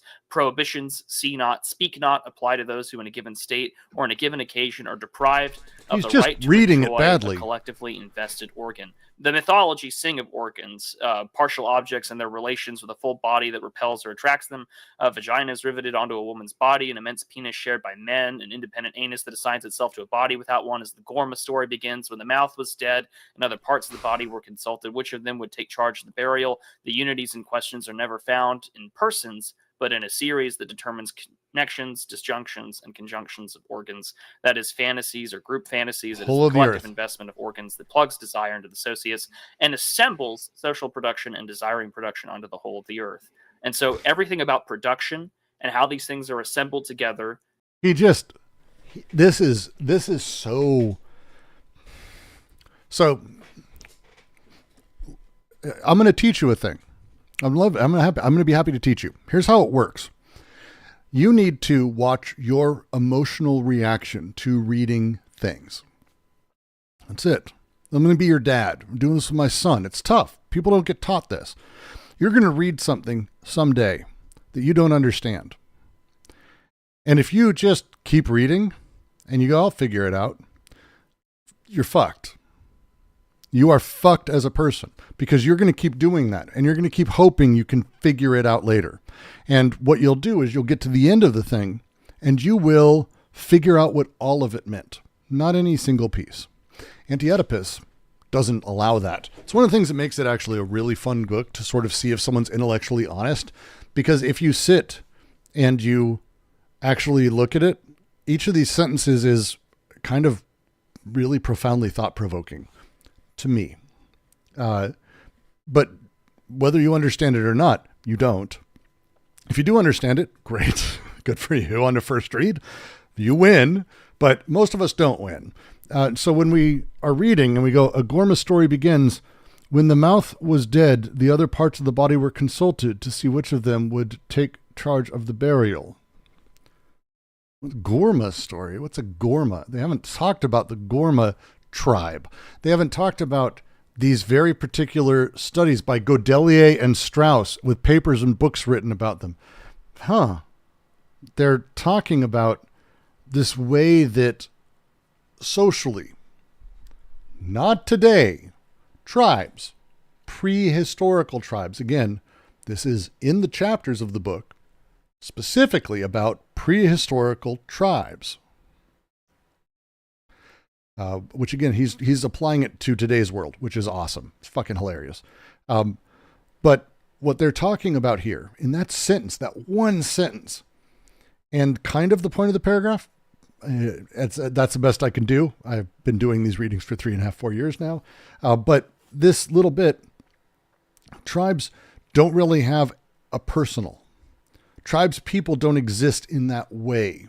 We do, and so we apply ourselves to everyone, especially historically. If I was in a tribe, here's how I'd behave. That's not really how it works. The tribe has a collective phallus, a collective anus. They are working all together. It's not that a person doesn't shit or fuck themselves. That's not the point. But it's that they aren't a person shitting and fucking. They do it by the rules of the tribe that are literally etched and carved into them, that are taught in the most brutal ways that there are. And this thing that happened in prehistorical tribes, we have ethnographical studies and anthropology backing this up. Read Godelier. There's a lot. It's really a lot. It's one sentence. Go read and Google. We live in the time of the internet. If you don't understand it, you literally put it into Google and you would see the book this is from, aside from Anti-Oedipus. You could also look at the footnotes, which are in the book. And you could just do this and go, well, I can learn something, even if you disagree with them. Because again, they're not anti-right wing. In fact, a lot of lefties see Deleuze and Guattari as fucking right wing. So if you put them in that position, or me or anyone else, like you're going to have a bad day. So have that edge, have that extra little bit of curiosity and go about this in a different way. It's Vanessa says, I don't get it. It's so easy to research stuff online. Many people fail at it. Yeah, it'll get harder now because AI's fucked and destroying the internet, but like there are books everywhere. Into what constitutes flow builds this society that they really don't like, because that means there's order, there is hierarchy, there is extraction, there's exploitation, there is domination. Even the bare basic... There is no domination in the Earth Socius. It's actually something they're very particular about. So his reading is incredibly piss poor. There is no domination inside of tribes. Because there is no singular, there's no individual in tribes, at least in all the studies we've done. They may have a chief, but a chief's role is not political, unbridled political domination, the same way that a pharaoh or a despot or a king's is. The chief doesn't behave that way. We have done that in like if you watch Moana and you think it's an ethnographical study of the fucking Montanui people and the history of them, yeah, you may have bigger problems. Their structures were different. They're also not saying they're good, but it was not about brutal political domination. It was the domination of pain. It's a difference. Tendencies of I must usurp in order to breed is wrong. Yeah. Also, I want to just call attention to a comment here by Fabian Cartouche. I just thought there's enough thought put into it that call attention says desire equals reflexive pursuit of neurochemical equilibrium. Repression equals calibration of equilibrium to pro-social behavior through metabolism of adversity. That's just stupid. That's just stupid. There's a lot of That's coming in today. I'm not going to fucking even try. Also here, I already bitched about it. Land described fear as the passionate desire for the same. What else we got? And Nick Land sucks too. Said, Tree Surgeon, I read some pretty tedious philosophy, but this is still a bit too much for me. I'm sure keep in mind, we're trying to summarize this as clearly as we can. And I actually think we're doing a pretty good job. It's not, especially if you're looking for content that's created by fans of Deleuze and Guattari. People just like the idea of getting lost in this. People just think it's a cool vibe. And I think it's not hard to find, shithead. Maybe now colleges recommend us. QC is not fucking hard to find. Like it's one of the first results when you Google. I know you took the colors and you ran with it. The pink and blue, you can see it in the fucking thumbnail. That's our fucking colors. It's been our colors since fucking like the third week of the Quarantine Collective. So I know you found us and you just didn't listen or anything. If you didn't find us, that's almost hilarious, but we're not hard to find. There's a lot of people. It's not just us. There's a lot. Terrence Blake has a phenomenal blog and setup. Corey Shores.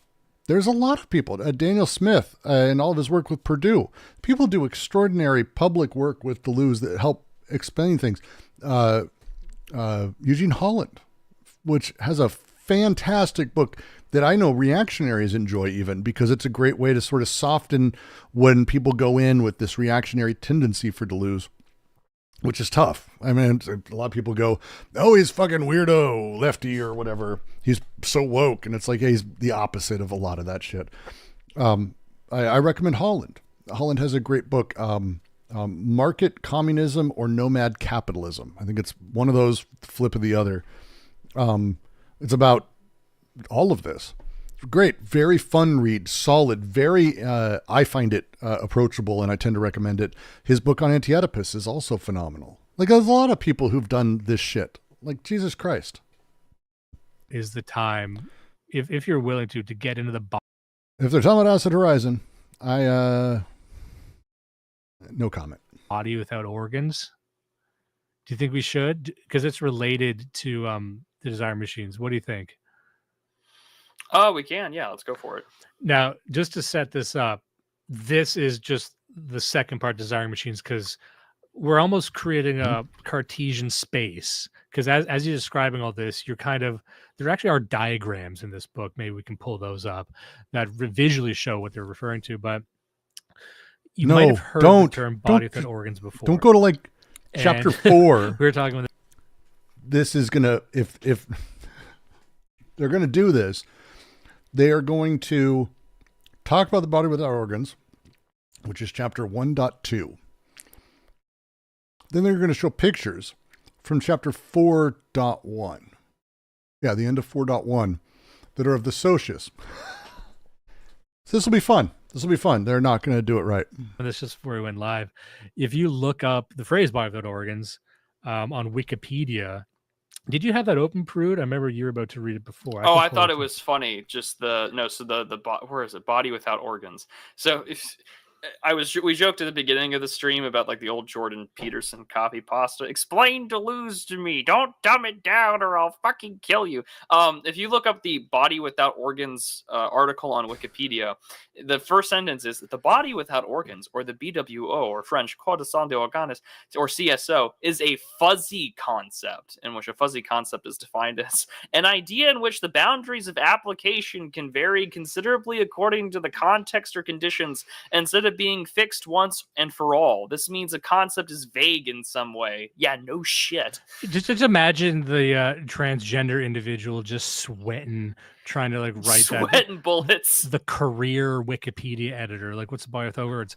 Yep, you're a cunt. It's complex. He needs a lot of context. That's a cunt. He's a cunt. Yeah, imagine being that like Sid Steinhardt tranny and being like, oh man. I also got a super chat here from Son of Haster. That's what I call These people are just loving pieces this of guys. shit. I think I've tried explaining spines to 5 different friends at this point. No one gets it, and neither do I. Matt, I spit to be out fair, you olive. have to have a fairly high IQ to explain spines. And I'll tell you what, Dimes was right. Thomas Moynihan doesn't know how a spine works. That's just, it sounds like a retarded thing to say for me, and characteristically so, but just your primary criticism of the book, you explained it so well.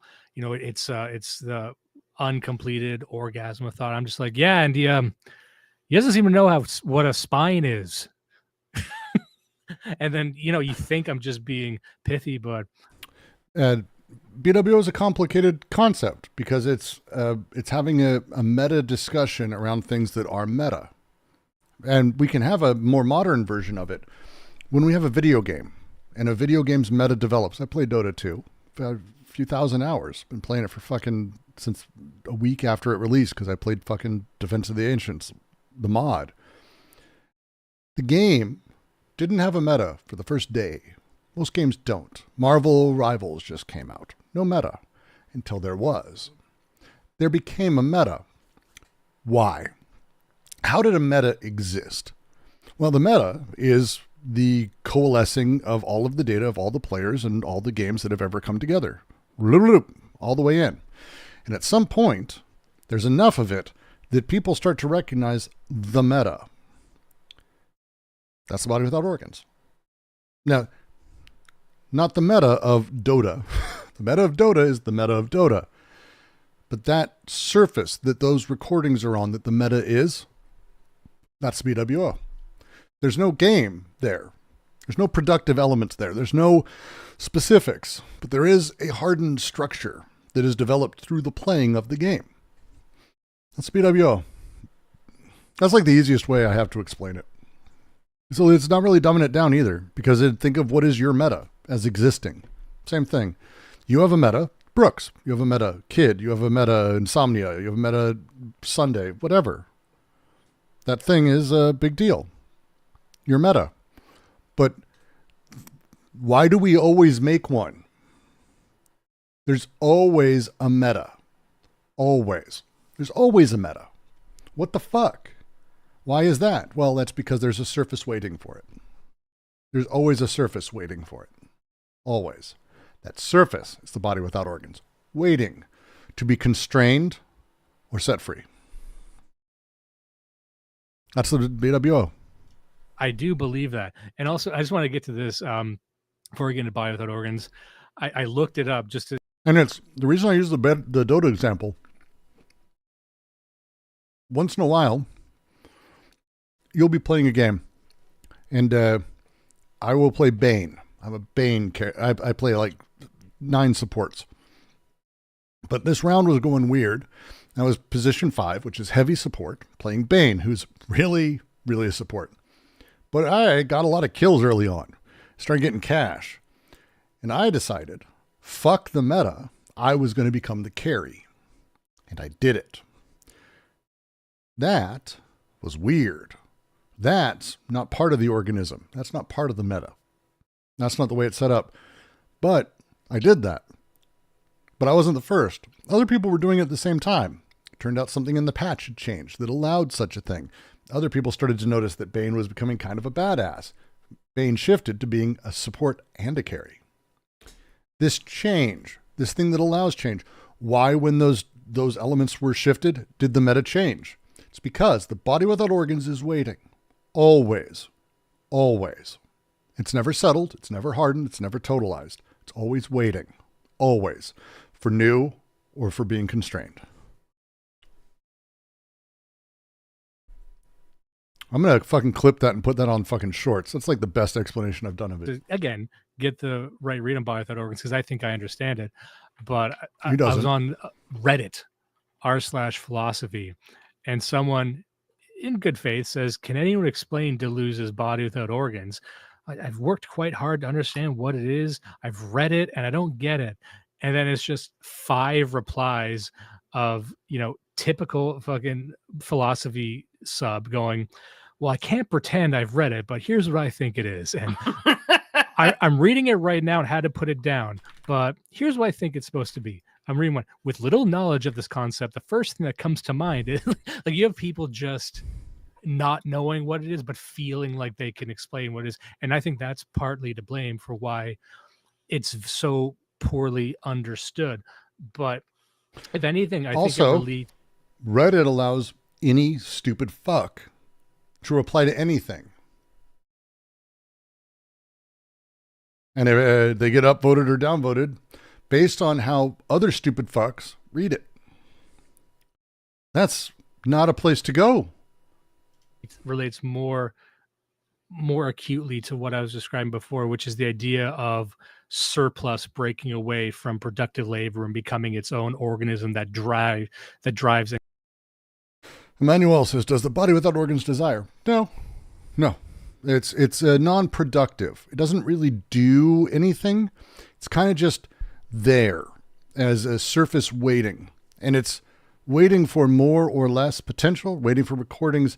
It is the way that we're able to find ways to have new connections. The thing, to use Dota as an example, and I've been doing this, so I'm going to continue. When you are playing, and you've been playing, I've got thousands of hours, and a round is going weird or something's happening, you may not play a perfect meta. In fact, if you watch pros, you'll see them do weird things, try new things constantly. That's the BWO. Why do they want to try something new? You know what the meta is. Why would you ever do such a thing? Why is new there? What is new? Why is it not why do we not consider it part of the meta? Because the surface and the setup and the structure is this particular way. It's important because as we develop and as we exist, our meta isn't settled. We like to think it is. We like to talk about it. It's not my true self. I'm going to find my true self someday. That kind of shit. Whatever. The BWO is sliding between desiring machines. It slips in and disconnects. It fucks with stuff. It's distraction. It's when a baby is eating and suddenly, I like fucking with my daughter when she's breastfeeding because she giggles and then she like doesn't care anymore and we're off to do stuff. She's hilarious.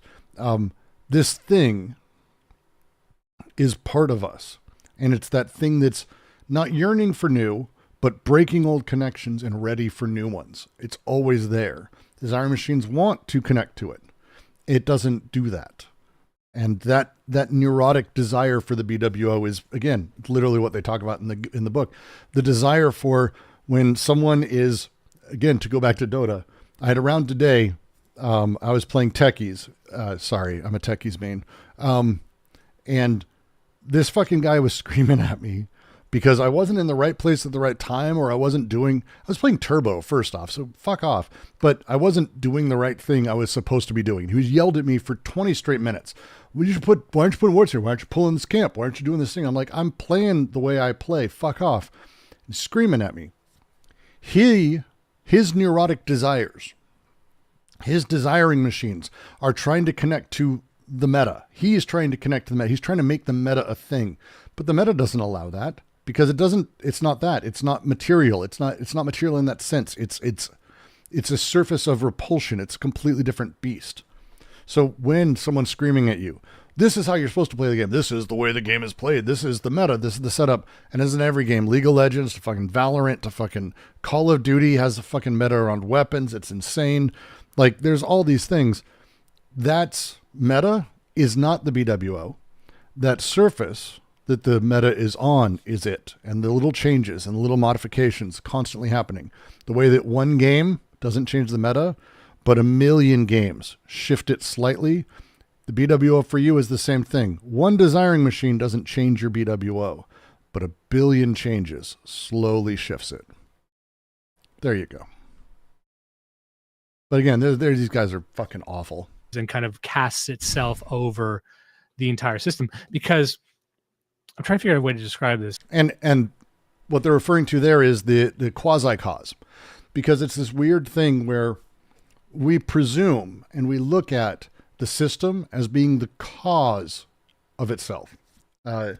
Marx talked about this as profit is kind of this for capitalism, where we see profit as the thing that drives business.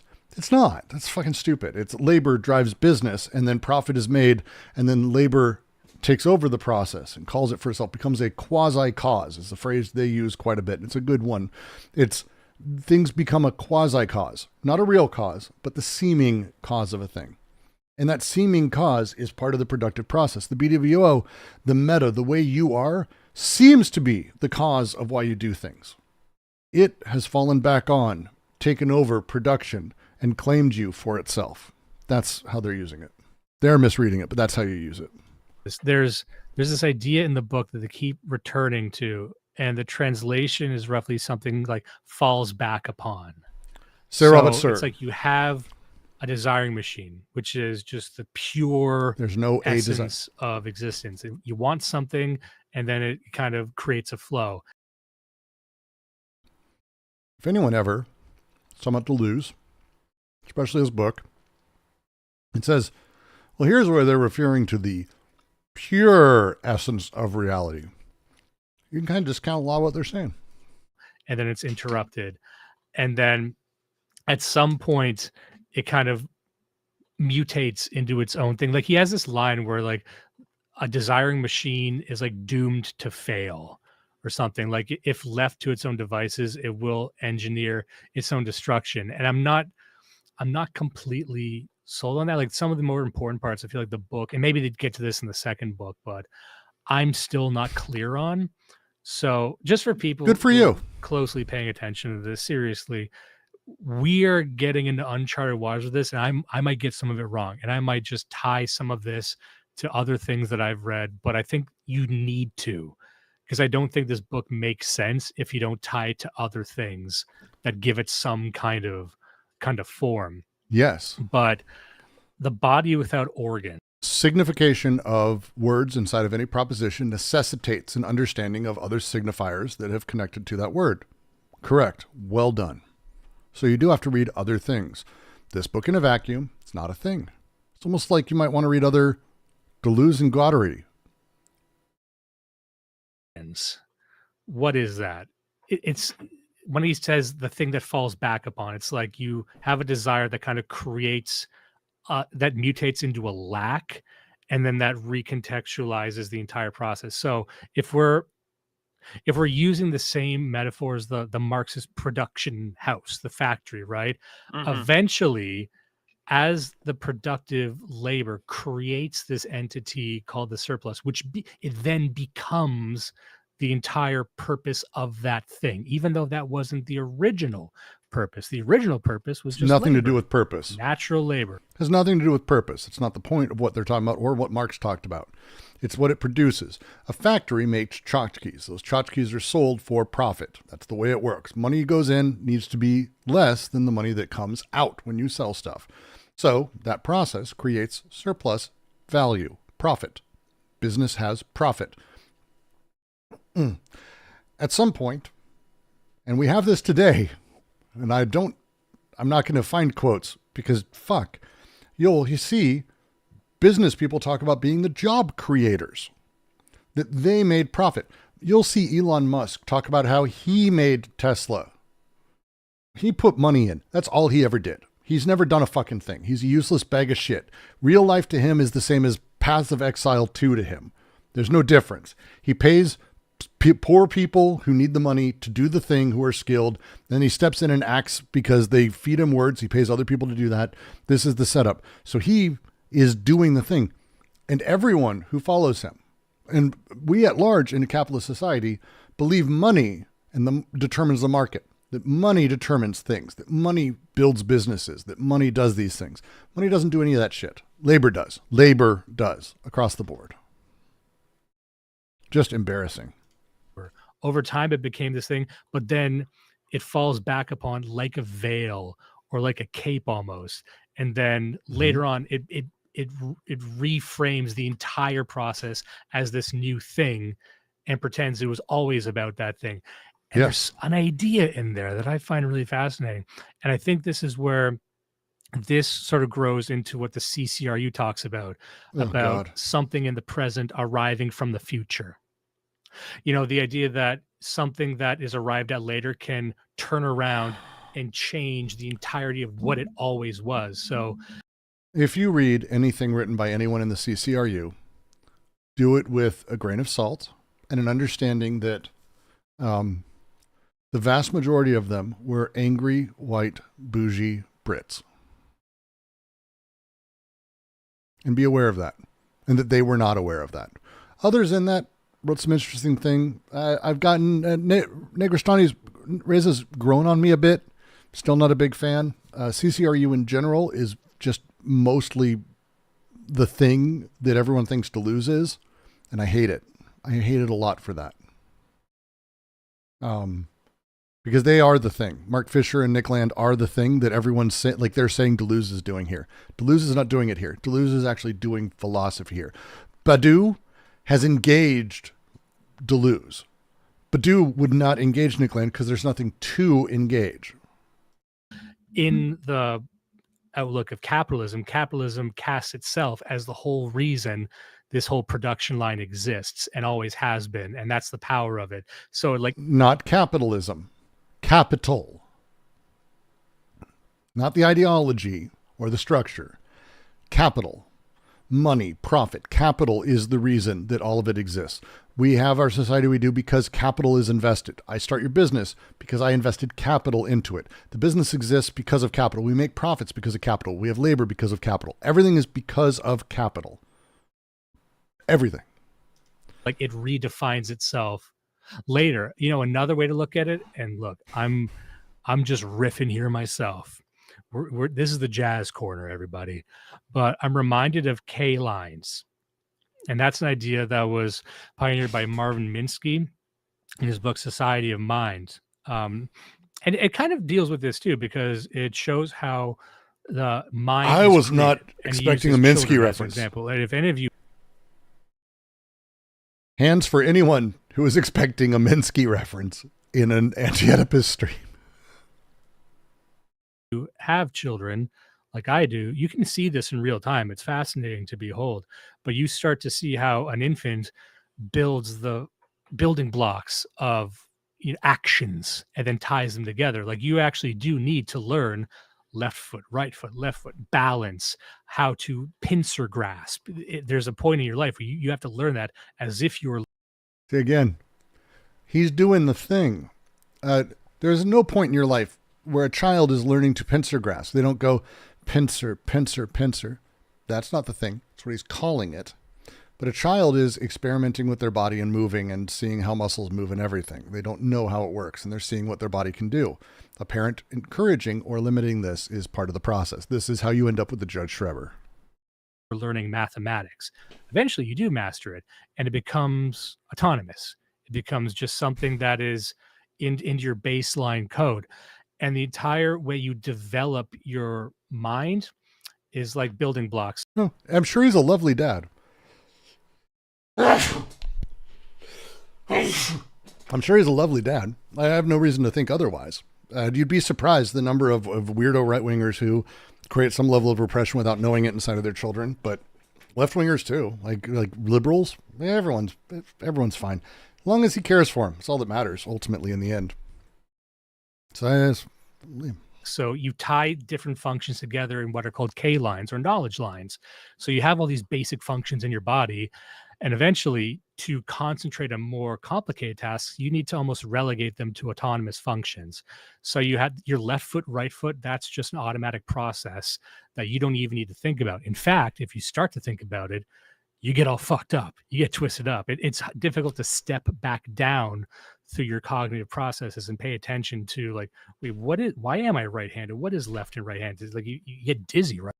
God, it's almost like we don't know what a body can do.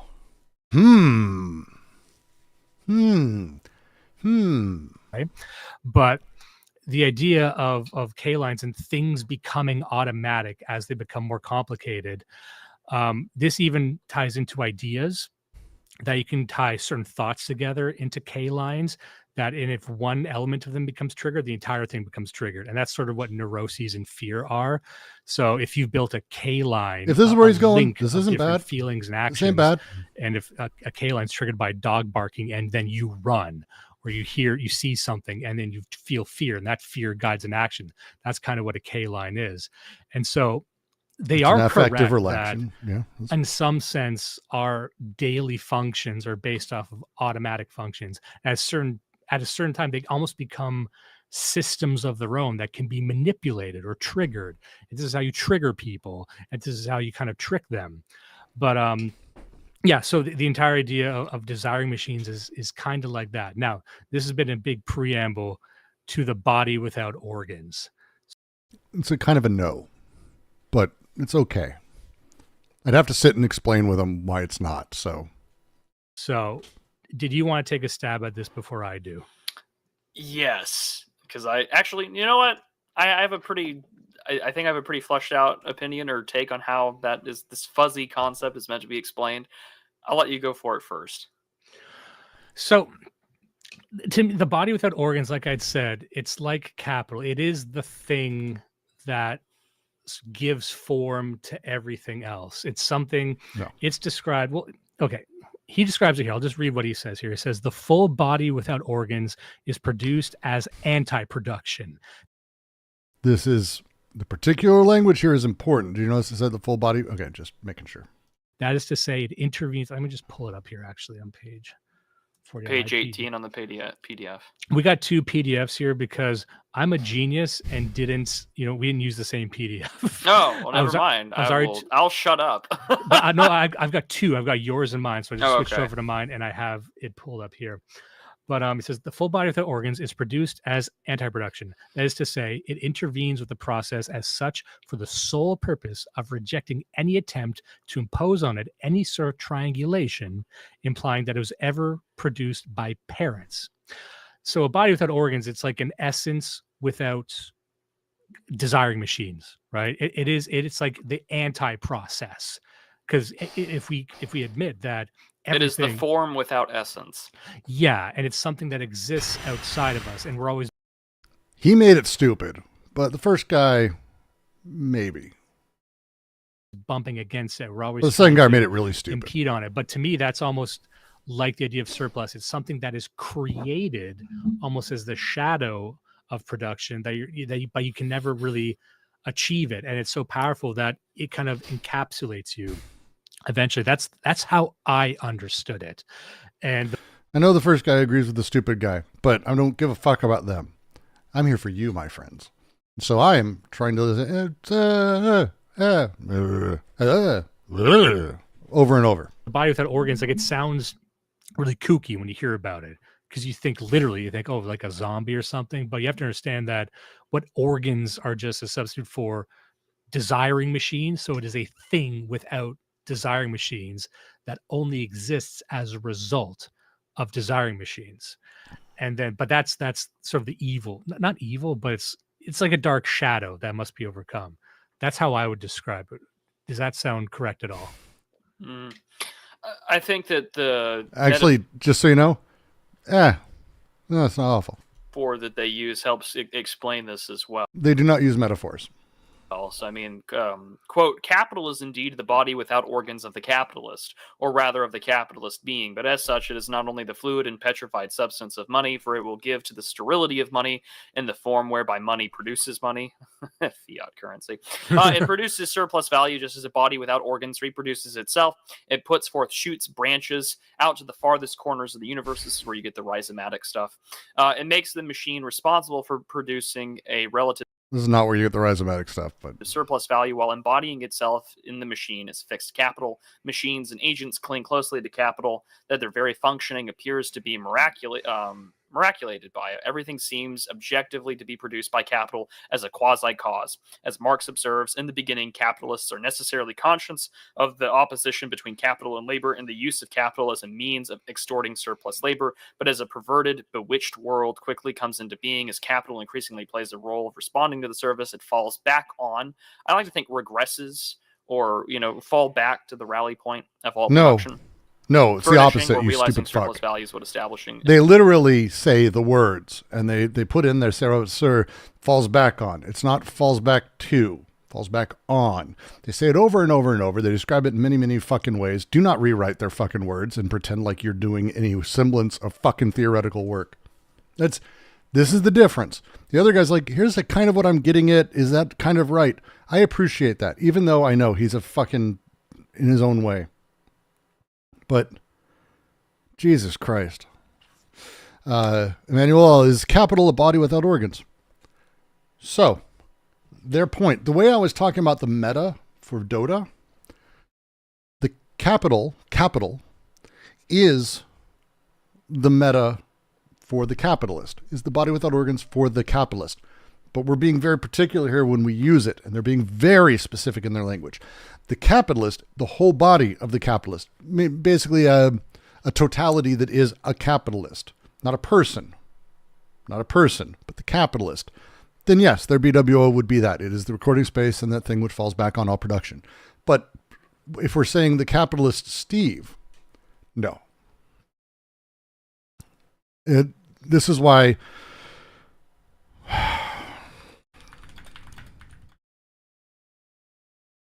One second.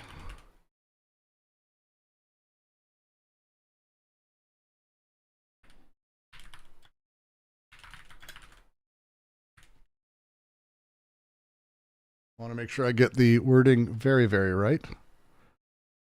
And again, I'm just going to use the English. I'm not going to spend time fighting this.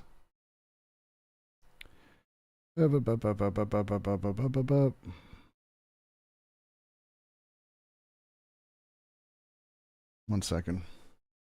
Where is this? I thought I was... establishes recording politics between capital and labor and the use of capital as a means of extorting surplus labor. Where are they?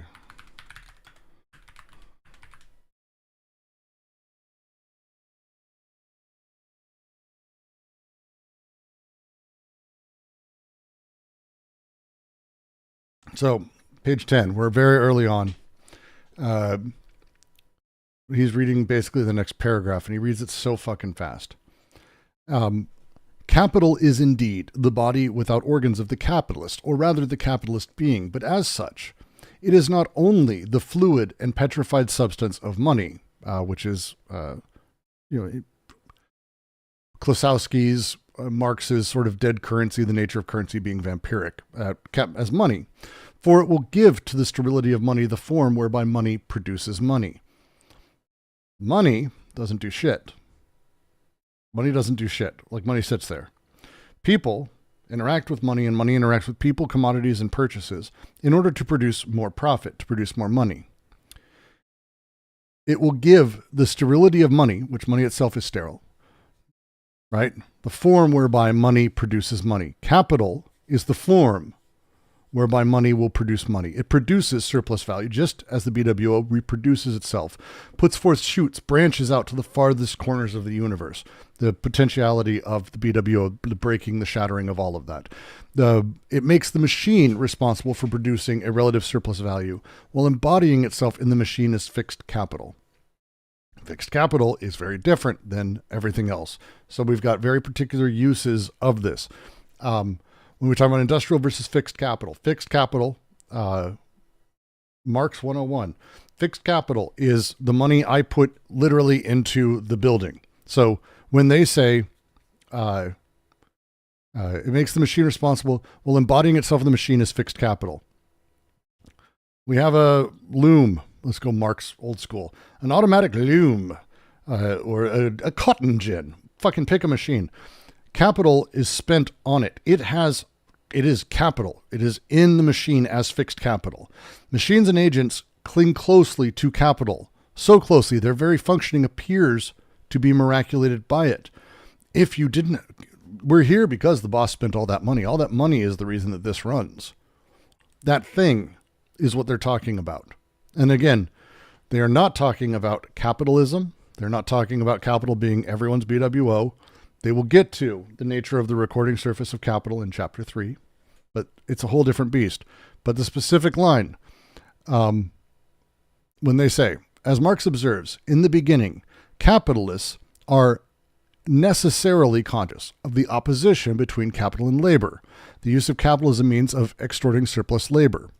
If you go back to early they're talking about the mutation of capital over time, capitalists over time. If you go back early on, when people were very open about it, I make the joke about it being the honest capitalist of old, or like I used to make jokes about when racists are just upfront and they just like say that they hate black people and Jews. It's like, oh God, thank God, I've been tired of dog whistles and having to interpret shit, and it's like, oh, you're just a racist. Thank God. It's almost like relaxing. And capitalists once were like this. They were like, no, I have a bunch of money and I'm going to spend it on this factory and you're going to get paid. I'm going to make most of the money. They were very upfront about this. You can go read, like Rockefeller talked about this. The robber barons of old were very open about how capitalist they were. They were very open about it. And then it changed. And this is what they're talking about, is the shift to where we are now.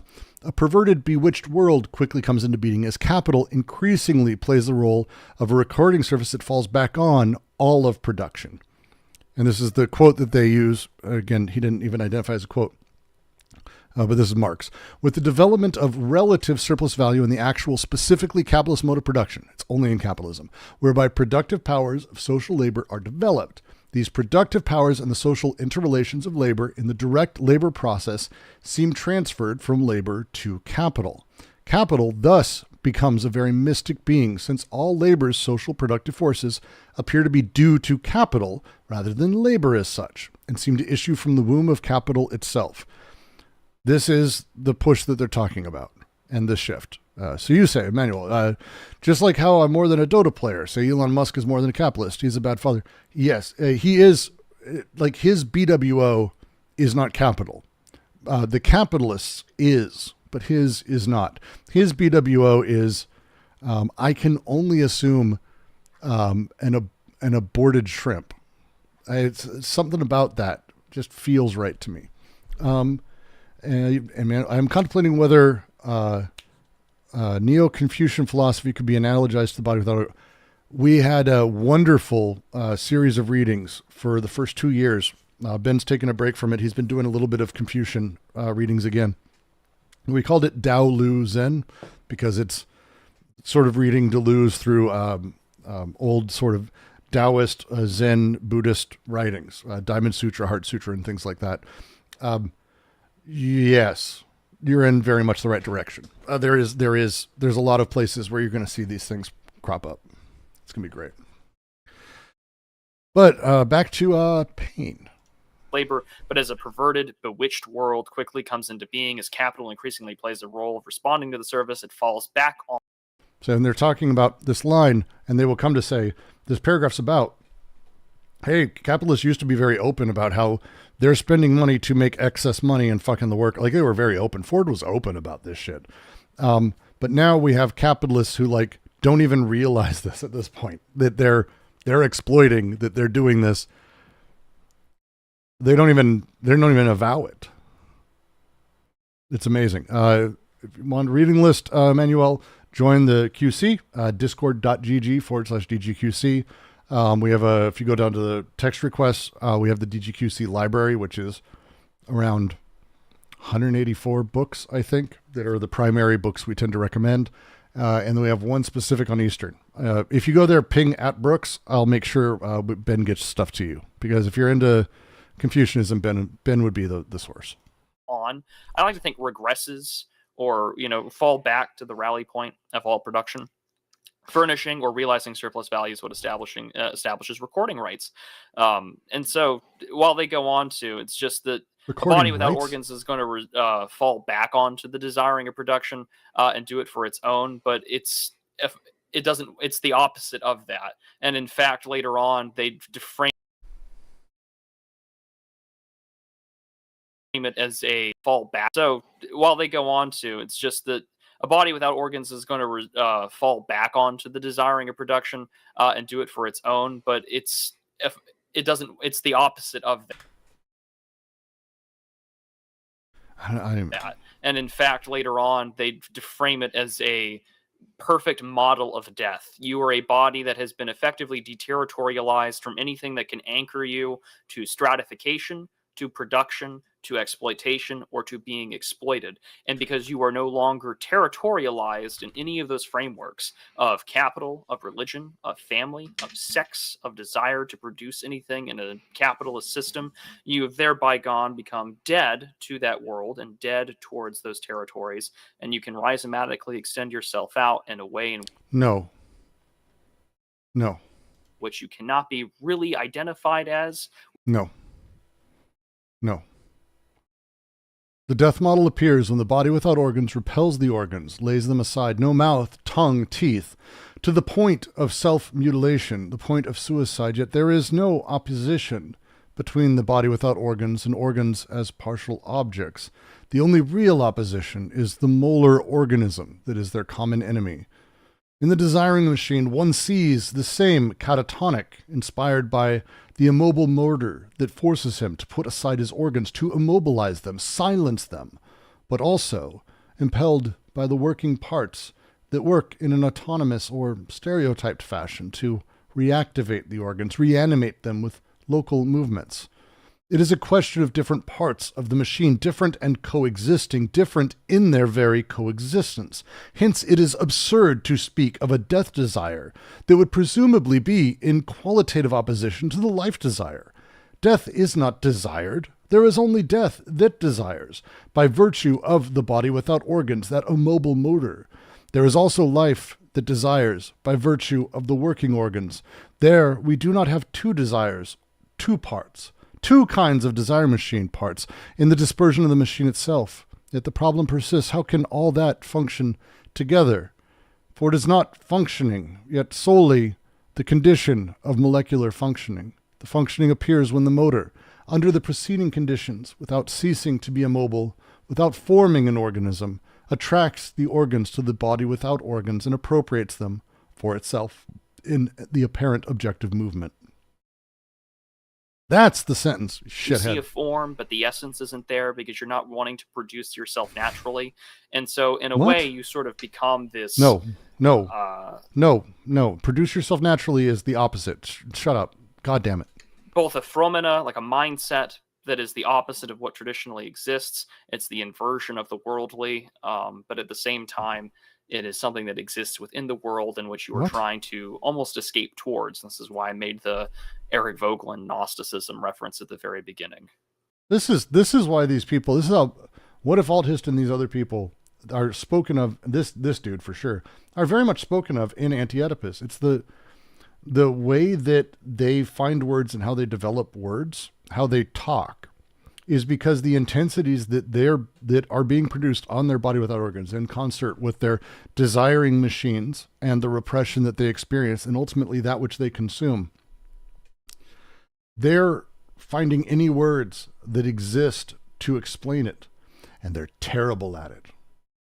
They're telling the truth. Everything they're saying is as they're putting forth, but they not only don't have a good grasp on words, they don't have a good grasp on their own affects, which means that not only are they doing bad interpretations of themselves, which is bad, but they're doing bad interpretations of other people that they're doing bad interpretations of. So we're getting layers upon layers of insecurity and poor misjudged affects as they say this garbage. It's really incredible. Yeah, could you dive into that a bit more, the Gnosticism reference, just for the folks at It's home? not. Obviously. It's not Sure. Gnostic. So at all. I'm. There's so nothing for Gnostic in people this who at all. know the famous, don't emmetize the eschaton. Eric Voegelin's the famous German-American philosopher, and it was philosopher, a known Catholic who's influenced by people like Hans Jonas, Thomas Aquinas, Leo Strauss. So when you talk about, for instance, and he writes about this in Political Religions, but also the new science of politics. But I think his most famous one, of course, is about science, politics, Gnosticism. This is sort of the most famous text about it all. Really, it's about trying to ascertain secret knowledge, to give a really basic, bare bones. That's exactly what format of Deleuze and Guattari are Gnosticism. talking about. You stupid fuck. And then creating things, and in order to do so, you kind of I could be totally butchering what I have, by the way, I have no tolerance for Gnostic bullshit. Deleuze. Feeling around in the dark on this, but I don't think they're idiots. I do think they're, even. And so you become dead to a world that hates you. You achieve some form of getting out there. And I mean, it's only because I've read Vogelin that I'm making this connection, and I could be totally butchering what Deleuze and Guattari originally want, but this is what we do with our brains, is that we make connections to things that we've previously read. Well, that's and the especially if you do it correct way badly. to engage with this book, because that's the way they engage with other books. Like this whole they've read the other as far books. as I'm concerned, this whole book is an invitation to just play around with their interpretations. They are purpose. Nope. And, that's what their ATP is. Muslim fans AO is not that. will say that, they're purposefully vague in this or that area, or they're No, they're not purposefully vague. They are not vague at all. At all. They use complicated language, and they're speaking to very particular things with it, but they're not. There's no vagueness in what they've written. Dear Lord. needlessly abstract. It could just be that they don't know what the fuck they're talking about, or they're just feeling around in the dark on this. But I don't think they're idiots. I do think they're kind of leaving this open to interpretation because the idea is so fucking weird. You can't really get your arms around it. Yes, you can. Especially it just takes time. Like what we're talking about is deconstructing everything. That's not what they're doing. Another part here about the body without organs. It's been described as an egg. And here's the line. It says, the body without organs is an egg. It is crisscrossed with axes and thresholds, with latitudes and longitudes and geodesic lines, traversed by gradients, making the transitions, the becomings, the destinations of the subject developing along those particular vectors. And there's another part here. He says, the points of, and this is on the page I'm on right now, the points. The egg thing is really fucking easy. Have you ever seen a fucking egg? Like, there's an eggshell. It doesn't have like a yolk in it. That's not like, it's not just like, it's not like made of plastic. This is a living thing. It's a weird thing. The eggshell has lots of tiny imperfections, lines all over. It really does. Go look at it. Go look at a fucking egg. They're in your fucking fridge. If they shouldn't, they should be. I make eggs. I'll teach you how to make good egg dishes. Jesus goddamn Christ.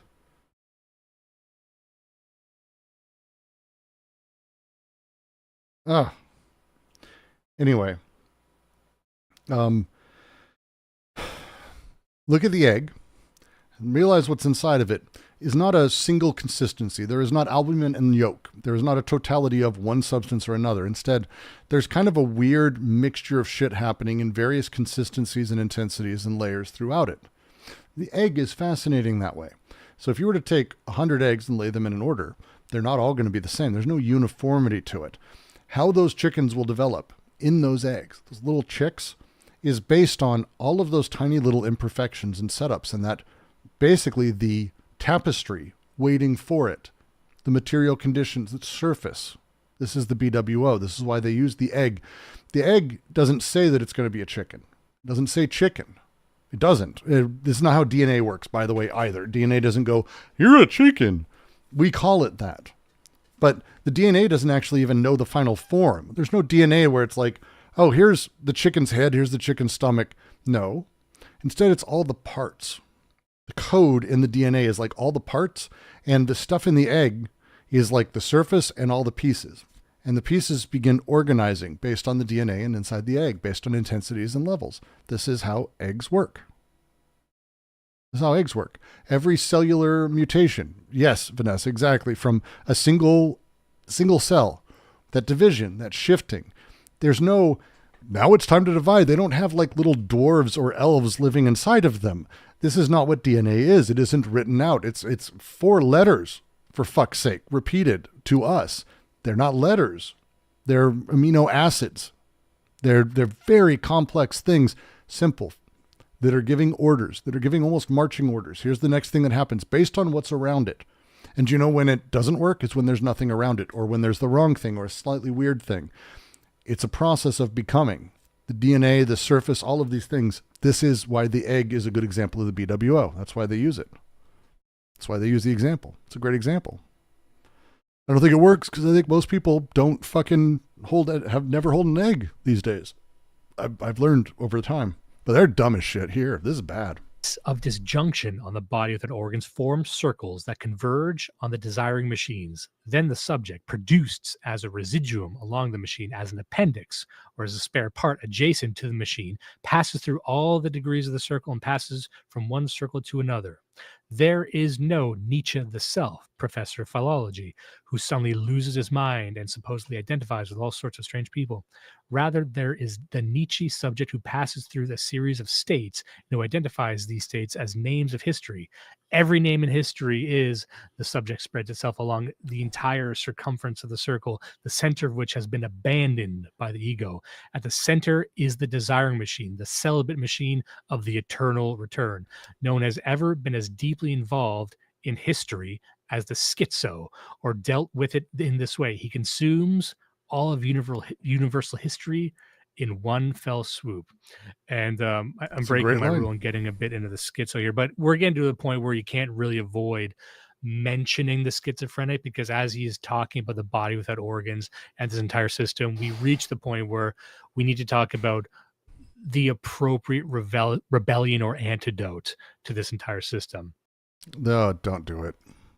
I'm just trying to skip ahead of my notes here. What do you think about all that? Do you have any more notes on the body without organs that could...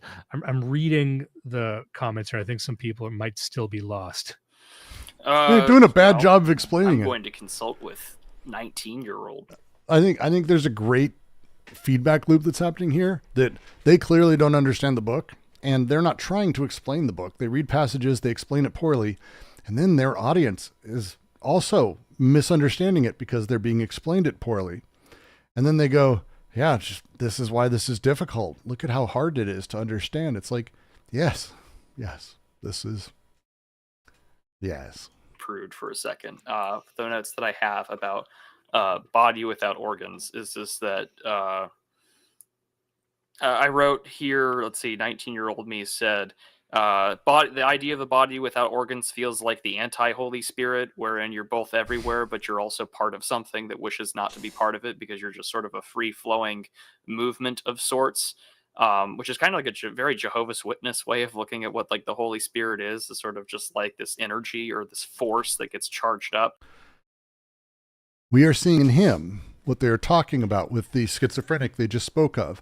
The schizophrenic who experiences all of universal history. We are seeing that in this gentleman. He is incapable in there. He is incapable of doing anything but experiencing and consuming intensities with what he knows, which is religious understanding. To everything he has said, it's Gnostic, it's Jehovah's, it's this, Seventh-day Adventist, it's Mormon, it's fucking Islamic. I don't fucking know. He's dumb. He's fucking really dumb. But he says everything in that lens because this is what he's pulling at. The closest thing he has to the intensities that he's trying to express is these things.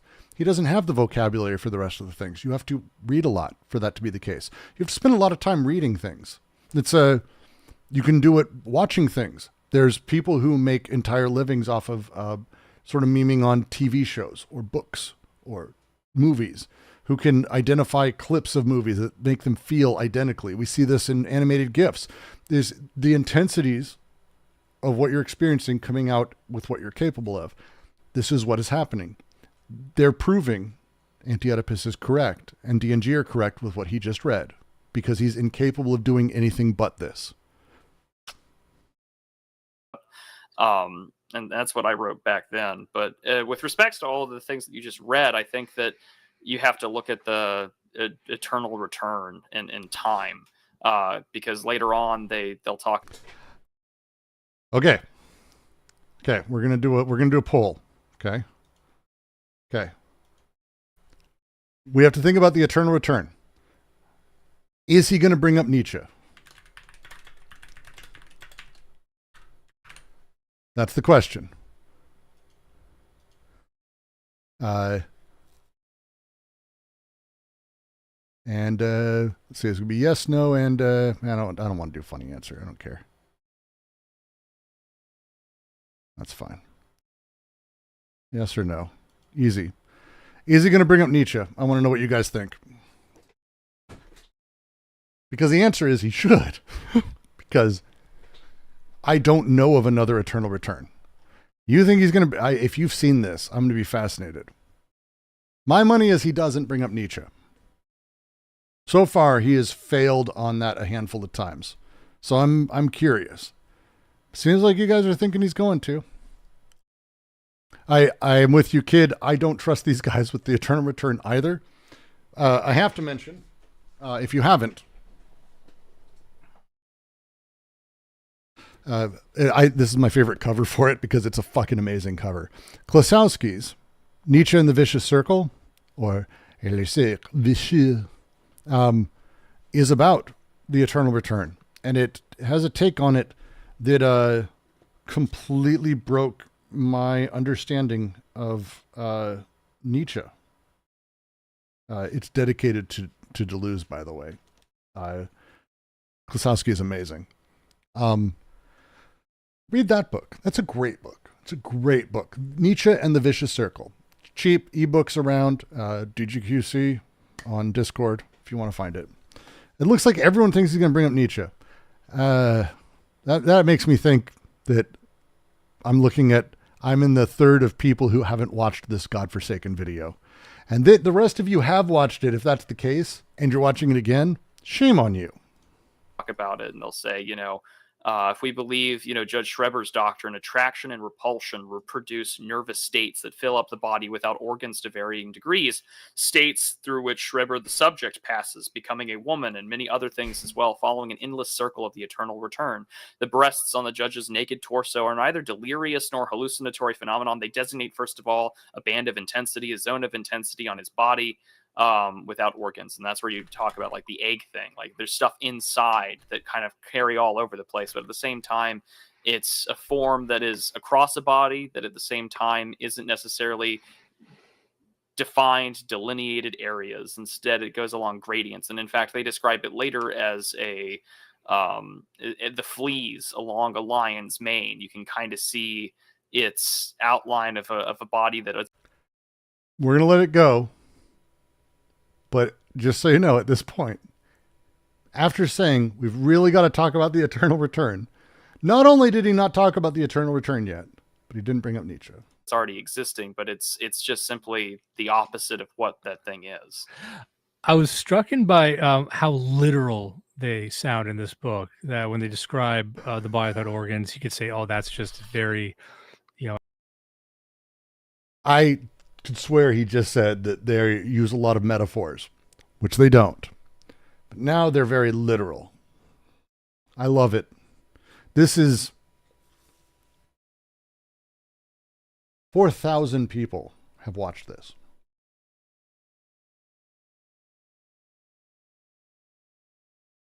A heady concept, but no, they're like, no, it's like an egg with stuff inside of it and something you can draw. Like they're very literal in this, and they could actually sketch out like an. Hey Kyle, how you doing? Thank you. I appreciate my help in helping me figure out delirium too, because it's my new white whale with Deleuze is getting fantasy and delirium under wraps and really interrogating it, because it's a thing that they only wrote about slightly, and it's clearly deeply important to chapter 4. So it's going to be a fun read. If you're wondering what Kyle's talking about, every Tuesday at noon, PST, join the DGQC or here. I read 2 hours of, maybe 3 hours, I think 4.5 a couple weeks ago, of anti-oedipus. And we go paragraph by paragraph, sentence by sentence, and talk about it and explain it, find the references and go through it. The thing that these fools simply didn't do and didn't take advantage of. I'm not the only person who's done this. I've done it 3 times now. We're on our 3rd reading. Both of the others are fully available on YouTube, Spotify, everywhere else, like any podcast platform. But, it's really hard to find stuff like that. Equation or a map of what it is that they're trying to describe. So anyway, I just thought that was yeah. There's a lot of, I mean, as much as there's a lot of metaphor that gets used to describe this, they do try and concretize it very much. There's not a lot of like or as, so to speak. It's almost like they specifically say they don't mean it and metaphorically. One sec, let me see if I can find that quote. Because I know it's hidden deep in the book. One moment, let me see if I can find it. Let's see. Okay. God. This is tough. This is really hard. Oh, wait. Oh, yeah, that's right. It's in the second sentence. Everywhere it is machines, real ones, not figurative ones. Huh. I guess that wasn't that hard to find. Huh. While they use it to describe, BWO, they're also trying to pin it down into a formula almost, as if we could actually say, per these models, per these theses of psychoanalytics, we can actually point to what we mean here. How, with respects to like children, if you wanted to get into sort of like this Oedipal stuff, you would talk about, well, like children in themselves, they're young. Like what happens to the children who are, engaging with a world of desire and production, and what happens when those things are, left to their own devices, or they're just sort of experiencing the world that they see. And, if a child becomes like really frustrated, or he's like constantly dealing with the world around him, that might just mean that, a body without organs, the eyes are closed, the ears are stopped up, the nostrils are pinched shut. He's a fucking moron. That's it. You're a fucking moron. Everyone is entitled to bad takes. I've had bad takes. If you do not preface them with, I'm not sure about this, I think about this, this is how I think about it, maybe. If you don't show him the slightest bit of humility and you come out saying shit like this, you're a fucking moron. Everything that is I have no patience for it. Is actually the opposite of that, and then children are going to react that way. Philosophy is the only fucking place this happens. You don't see it in anything else. There isn't some like humanities doctorate professor who's like, did you read, I just put out a paper on thermonuclear fission. Like, this doesn't happen any other way. Everyone tries to make something and work in philosophy because they think it's just thinking. They just think there's no work in it. They think there's no studying. There's no academics. There's no relationality. There's no thing that came before. They just think, I think, and they think that like that's philosophy, and it's fucking not philosophy. It's never been philosophy. That's not how it works. But it's always this fucking direction. They just think philosophy can just be jumped into and everyone just jumps in. And it's like, no, you look fucking stupid and you're making it worse for everyone else. And in doing so, the repression of what they've undergone through, which are these like forms of therapies, is only going to be anti-production, because the things that you were designed to do are against you. And again, you have this almost, you're building off of a lot of the German work there, but I mean, you're kind of building off of, in a very abstract sense, synthesis and antithesis. This will be a very stupid way of putting it, but this is a very accelerated. I stopped him halfway through that word, and I may not unpause it.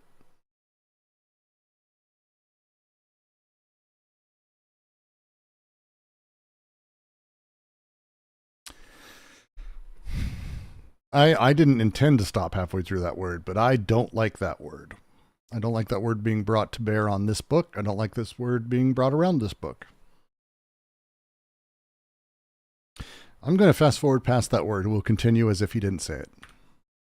System. The only thing that makes sense is collapsing this system. And this system is basically everything.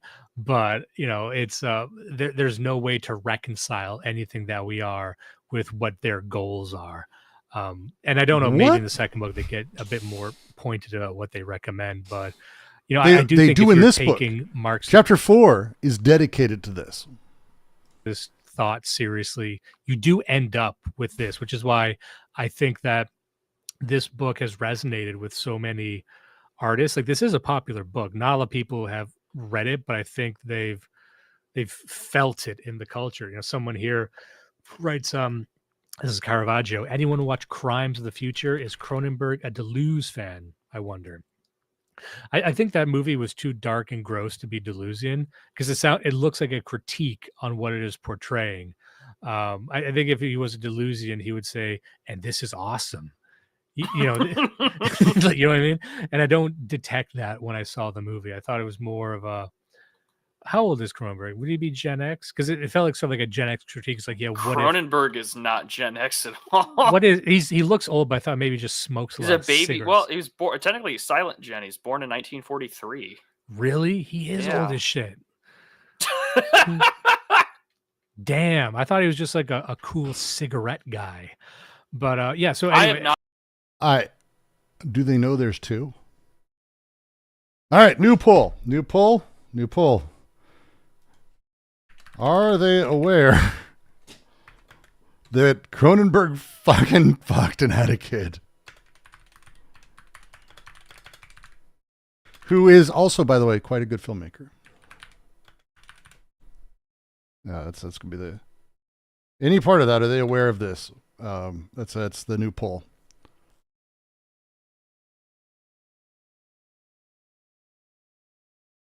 I think I genuinely think they don't have the fucking clue about it. That's hilarious. I'm gonna rewind it. I want to hear it again. Not seen. maybe next critique is like, yeah, what Cronenberg is not Gen X at all. what is he looks old, but I thought maybe he just smokes a He's lot a of baby. cigarettes. Well, he was born technically silent Gen. He's born in 1943. Really? He is Yeah. old as shit. Damn, I thought he was just like a cool cigarette guy. But yeah, so I anyway, have not seen Crimes of the Future, so I don't know. But now I'm particularly Crimes of the Future is a 2022 science fiction horror film about a performance artist who publicly displays the metamorphosis of his organs in a future where human evolution is accelerated. Oh well, sign me up. I'll say watch this. that. I'll It's- watch that. It's a pretty uninteresting story told in a very interesting world. You will enjoy watching it, and like the world he portrays. Possessor and Infinity Pool, by the way, his kids' movies, fucking great. And it is sort of everything looks like it's filmed in a fucking like Cold War Baltic state. Everything's run down. It's in a dystopian. And again, if you saw David Cronenberg, there's no question that he's fucking ancient. He looks like Richard Lewis if he'd spent too much time in the sun.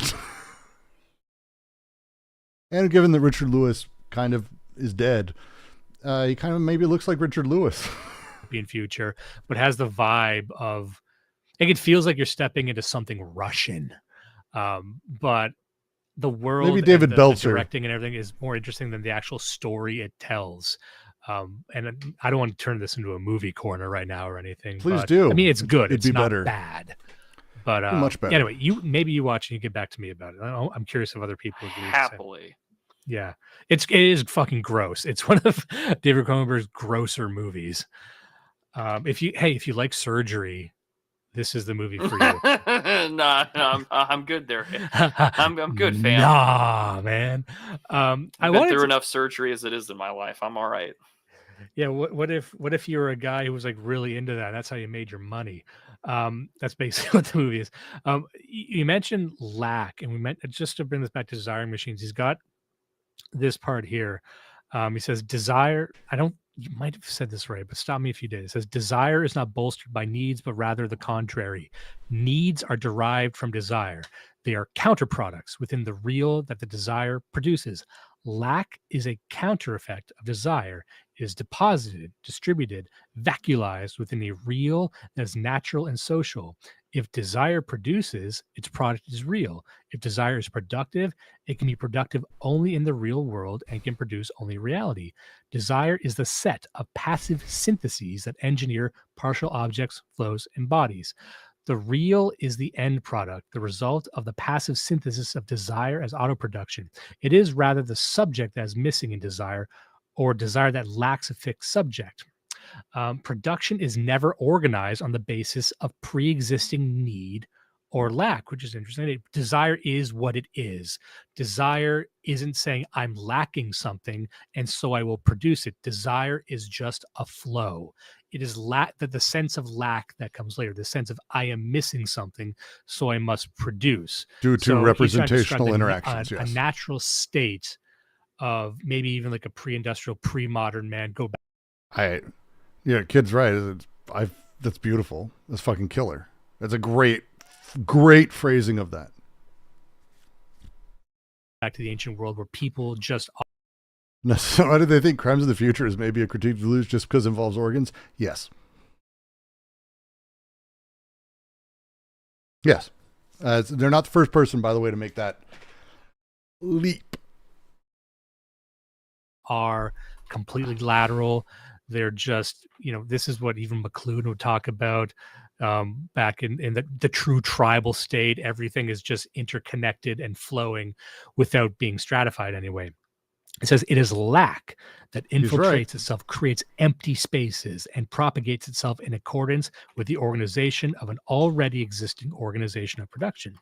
Yep. The truth of the matter is that social production is purely and simply desire production itself under determinate conditions. So, yeah, what I was having this argument, I think, this afternoon. Of, like, you almost can't be aware of desire. Desire is just what happens. It's only your awareness of desire, which is in a sense the body without organs falling back on itself and making you aware that you are desiring and making you aware that you must lack something. So you must expand the desire, have more.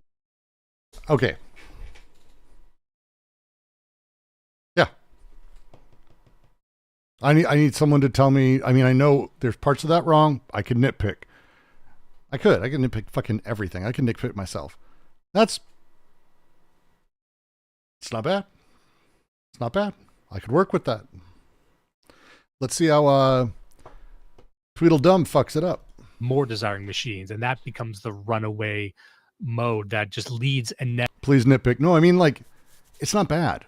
Like, it's not bad in the sense of he's hitting the right notes. He's talking about the process and how we don't desire. Our desire is pre-personal, and how ultimately the organizing process that develops us, and then the subject at the end ultimately sees the BWO fall back on desire, and herein creates the lacks and the vacuoles and the anti-production, which stymies and captures. He's not wrong. It's a simplified version of it, but if he's running with that, it's not a bad foundation to have. Inevitably to capitalism.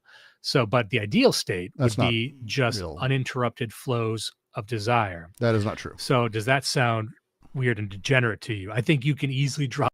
It's not actually what they talk about. It's not freely flowing desire. We don't get that. We can maybe never return to it. I've read papers arguing that through Deleuze's work, and I think it's a decent argument. But it's not about free-flowing desire. It's not desire simply connecting as it is. It's not that we're schizophrenic and we break off, or that we're all catatonic. They write literally against this. Instead, what I tend to ascribe to Holland's view of this, that the way that they seem to lay things out is humans started prehistorically without economics or power. And instead what we had desire flowing. It did. Desire flowed freely until it was headed off hard with basically brutal pain and ritual, and immediately consummated by the environment, the earth socius. The socius then, as it became despotic, we found unbridled political power, top-down, hyper-hierarchical political power. And with capitalism, what we got economy with that. We didn't have economy before. There was no economy in tribes. That's not how it worked. It wasn't economic. There was exchange, there was debt, whatever you want to call it. It's not economics. Economics is a meta thing that sort of is offloading codification to a different setup. It's an abstraction layer. And despotism didn't have that. So capitalism comes along, gives us economy, but it doesn't get rid of power. We still have unbridled dominant political power within capitalism. This is the problem we have, is the despotic that carried through to capital. If we could find a way to eliminate power structures, but maintain the economic, and I'm not going to say what that looks like. There's a lot of books written on it. I think Holland has a phenomenal one on it, but that's their push as a thing, is what might this look like if we can have economics? The ability for us to have desire that is fairly free. We're deeply repressed in capital, but it's not getting rid of capitalism. It's getting rid of the superstructures. Marx's communism, you could argue, is in line with this. If we can maintain exchangeist marketplace values, you'll hear this with market socialists make this argument very often, that it's about egalitarian existence inside of marketplaces. This is not wildly far off. It's the elimination of the power structure and the control of the despot or the state, and the valorization of marketplace forces or economics that would work differently. This is an oversimplified view, but it's Holland's view. They certainly aren't trying to get us to a place where we have free desire flowing. There is no such thing. We are in a society, as the Joker would say. Draw a straight line to, do what thou wilt, be the whole of the law, Yeah, absolutely. Wig says, or am I a Martinist primitivist on Roman economy? As in, was there a Roman economy in the abstract sense we talk about? There was not an economy in how we talk about it. There was mercantilism, there was exchange, there was trade, but people didn't have money in the capitalist sense. With Marx, it's one of the things that's really tough is we never really want to talk about a business owner. They're the bourgeois, sure, but they're not capitalists. Capitalists are a unique thing. They're the investors in the business. They're the person who owns not 5 houses as a landlord. That's a bougie landlord. Fuck landlords. But how about the business that owns 5,000 homes? Still not capitalist. How about the guys and the people and the families who've invested $500 million into that business, who not only don't run the business, but are exploiting the CEO and the bougie fucks in that business for their profit? Capitalism is a different beast. It's a very different beast because of that. So when we talk about the shift, we've got to talk about all of these pieces coming together in their unique way. Absolutely. So I think we have a super chat. Yeah, I was going to bring that up. And we're restreaming this, so I'm going to do one thing first before I mention it. I would highly encourage you lovely people, if you're interested in actual good commentary and review of not just what we're reading here, but just what the scene is producing, I highly recommend that you go to bloodsatellite.ca, subscribe to our good friend Don't go there. The great work he does with our friend Judas, as well as the Good Suffer store. These people are terrible. Because he does great work, and I am a personal patron for the I'm sad for Dimes. Hours, where I he doesn't have anyone encouraging him. Angrily yell at the in theory, he could possibly learn things. This other shithead absolutely not. But Dimes, yeah, there's potential. TV, which is the Substack world of the right wing online. Highly recommend it. But on top of that, no, Mr. Willie McDuff had just sent like $50, and that's incredibly generous for just simply saying he loves the book streams. Very kind of you, sir. We greatly appreciate it, and thank you very much. That's $50 US. That's like 120 Canadian. My God. Yeah, that's why it's so easy. You can buy a house in Canada for $50. People, because it's paying nothing for great content. Every month he gives me but a pittance, and it rains down on me like royal prestige. The American dollar's a joke. I'm just trying to look at the comments here. We got Hazel. Autistic people make good wrestlers since they already know how to scramble. I think that's probably for Geo. That's one of those Geo comments. Yeah, but that's funny. We got Willie McDuff. I don't care. I'm just showing support. Oh, I appreciate it, good sir. What else we got here? King Salmonfish, gotta give a shout out. Remember to autistically spasm when they do that, so you're hard to grab. I like. They generally were speaking of autism. Hello, Sirius. The emergence of the economy as a distinct sphere is covered well by Polanyi. I never will get that right. I have a problem with. I'm American. That's my excuse. I don't pronounce anything correctly ever. It's easy.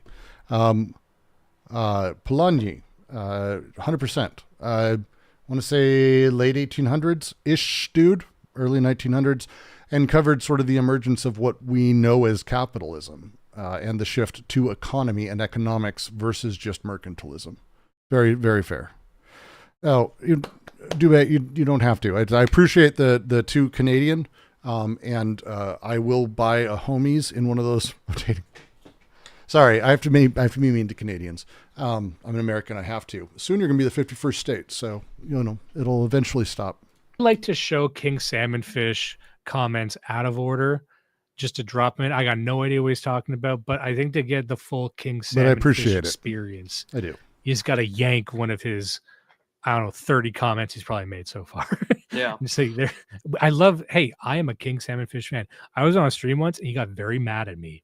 He cursed me out because I did a little gentle ribbing, and then he put a hex on me, which has not been lifted ever since. So King Salmonfish, rechain your dogs. Oh, look, here's sending bread crusts up to Canada. You know, a lot of people don't understand that the crust is it's the real jouissance of the pizza. Their chat is awful. You can tell the quality. For what was because if the crust sucks, no, this and why Freud is particularly wrong in a lot of ways. Just because, you know, lack isn't just based off of, oh, well, I desire something. I'm skipping shit. Sorry. I lack. can't listen to them do garbage. Sorry, Vanessa. I can't. They're just. Oh, they're using jouissance wrong. Really? My God, it's the first thing they've gotten wrong. It's actually no. Instead, it's more along the lines of, if we look at all these movements that exist, for instance, they do a great job talking about liberation.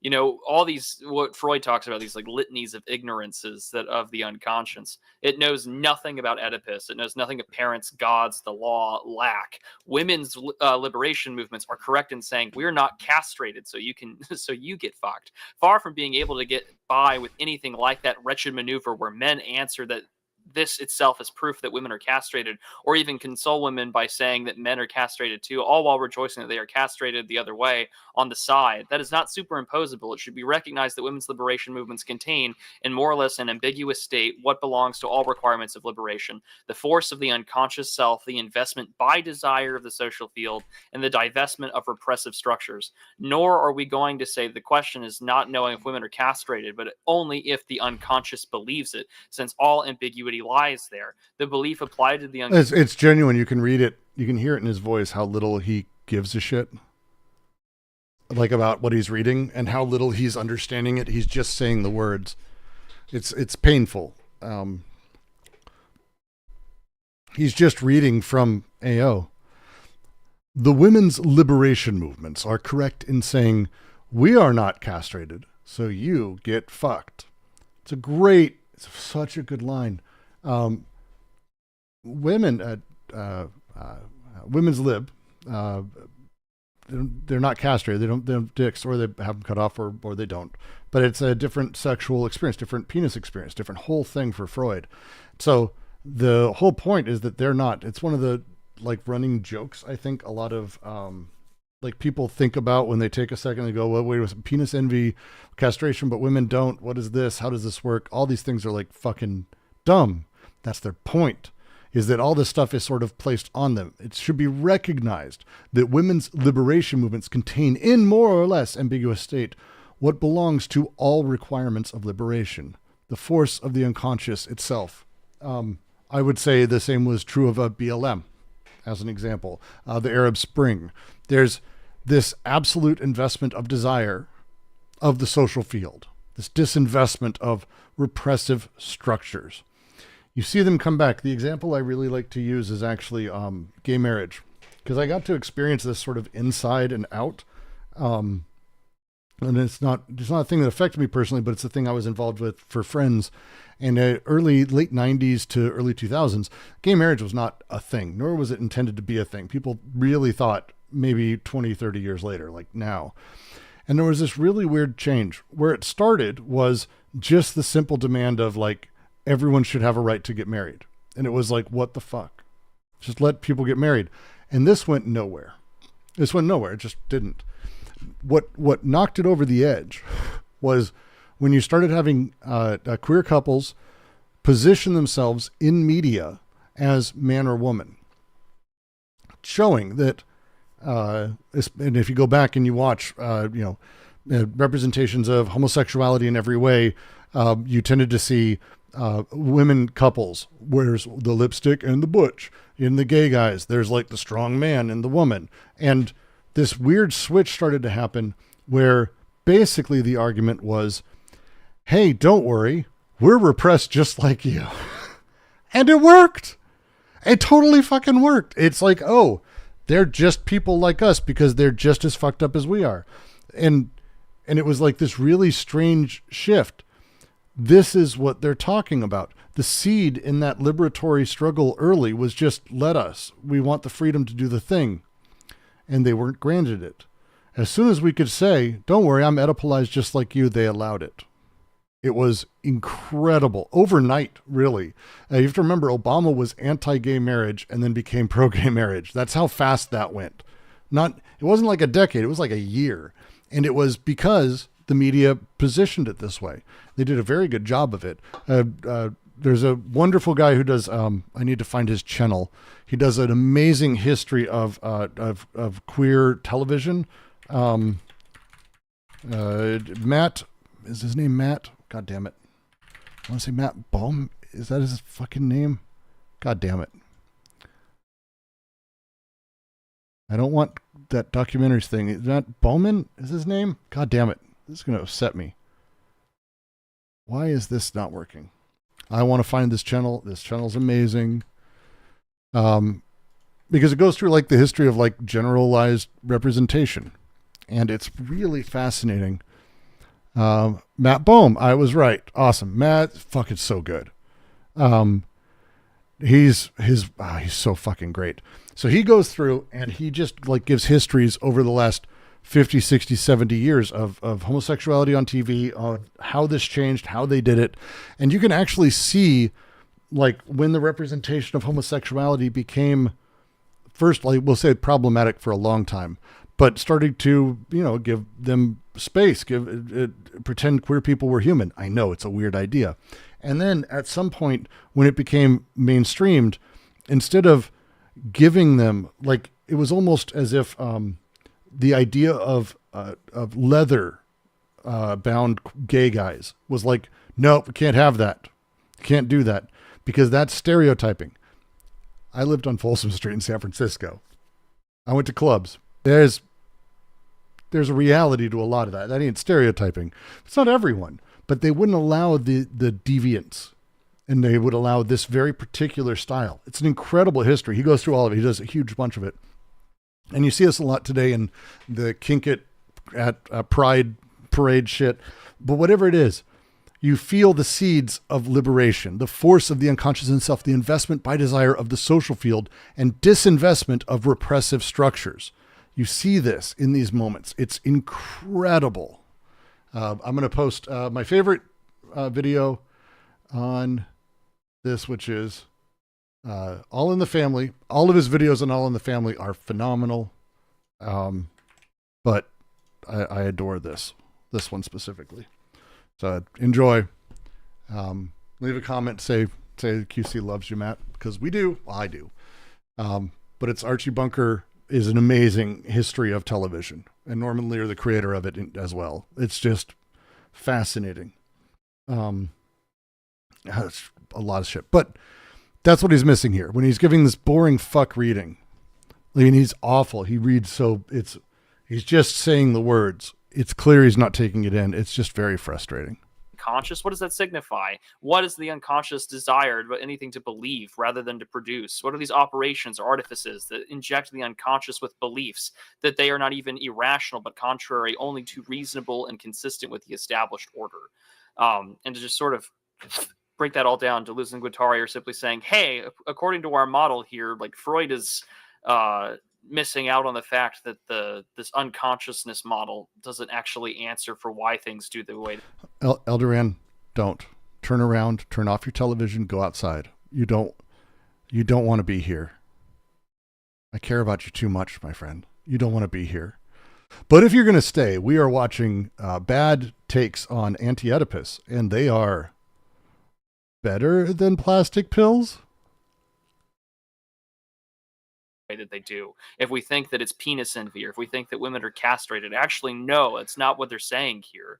Instead, if anything, it's not getting at the core structure of why are they doing that. It is because they know that they are being oppressed. It's that they think that they're being exploited, and it's not because.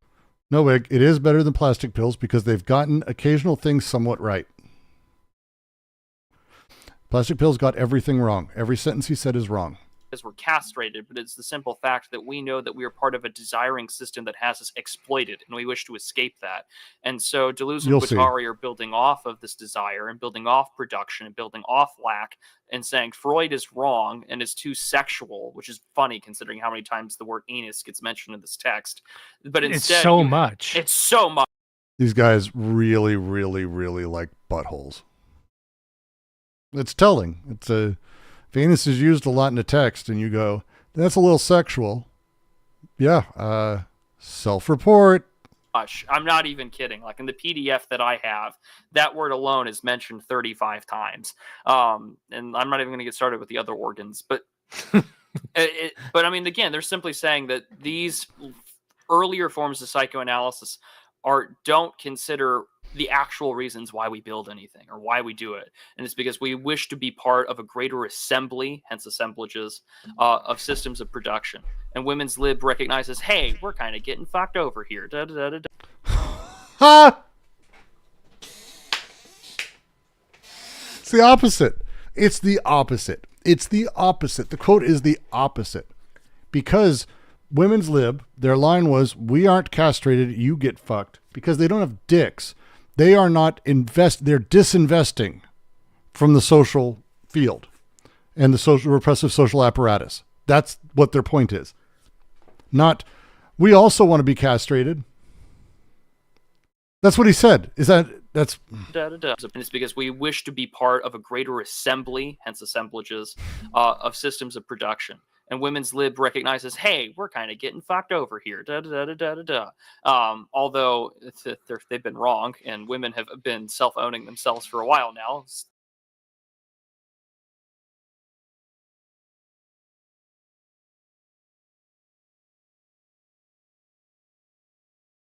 Look up the paradox of female happiness if you're interested, or just follow Max Danger don't do these things. These are pieces of shit human beings.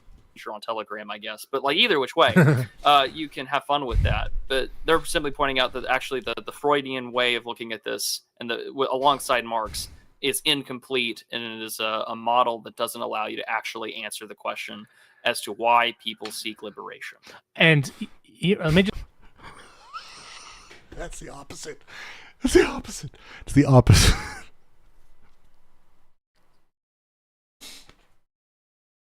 I'm going to start saying that. That's my new quote. That Deleuze and Guattari are quoting Reich and asking, why is it that men seek their own liberation?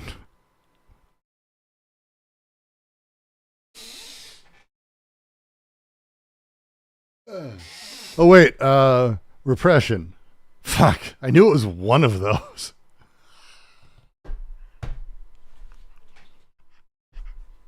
It's just the opposite. Again, as I said, the beauty of these people is that they self-report. Because he shows no humility and no understanding of his own limitations. He is just simply grabbing the words he can for what he feels. That's all that's happening. It's what he feels. So he feels and is experiencing the intensities and consuming the intensities of these shit. He is basically just telling us who he is. This is the Prudentialist I see. Kurosu, I don't know who these people are. Sunday made me start watching this on his stream, and I can't stop once I start a bad Deleuze reading, so we're going to go to the end of this video. So I'm doing that. I see online... I don't even know if that's not letters. Is that a word? Friend of the Distributist and The Mentalist, and which is a great TV show. They watch The Mentalist, and they're far-right people. Shocked. Yarvin devotee? Holy shit, really? Yarvinites. Stupid people. Like, again, it's my favorite thing about Yarvin is if you've ever like seen him speak, if this person mesmerizes you, you have absolutely like an emptiness in you. Like you make me believe in lack. That's it. Because if you listen to that and go, this guy knows what he's talking about. This is someone I find charisma in. You just suck. Just before I answer that, I just want to pay attention here to Vingul. This is a creed-respecting chat. Pearl Jam can get fucked. No argument. Hey, ain't nothing wrong with that. But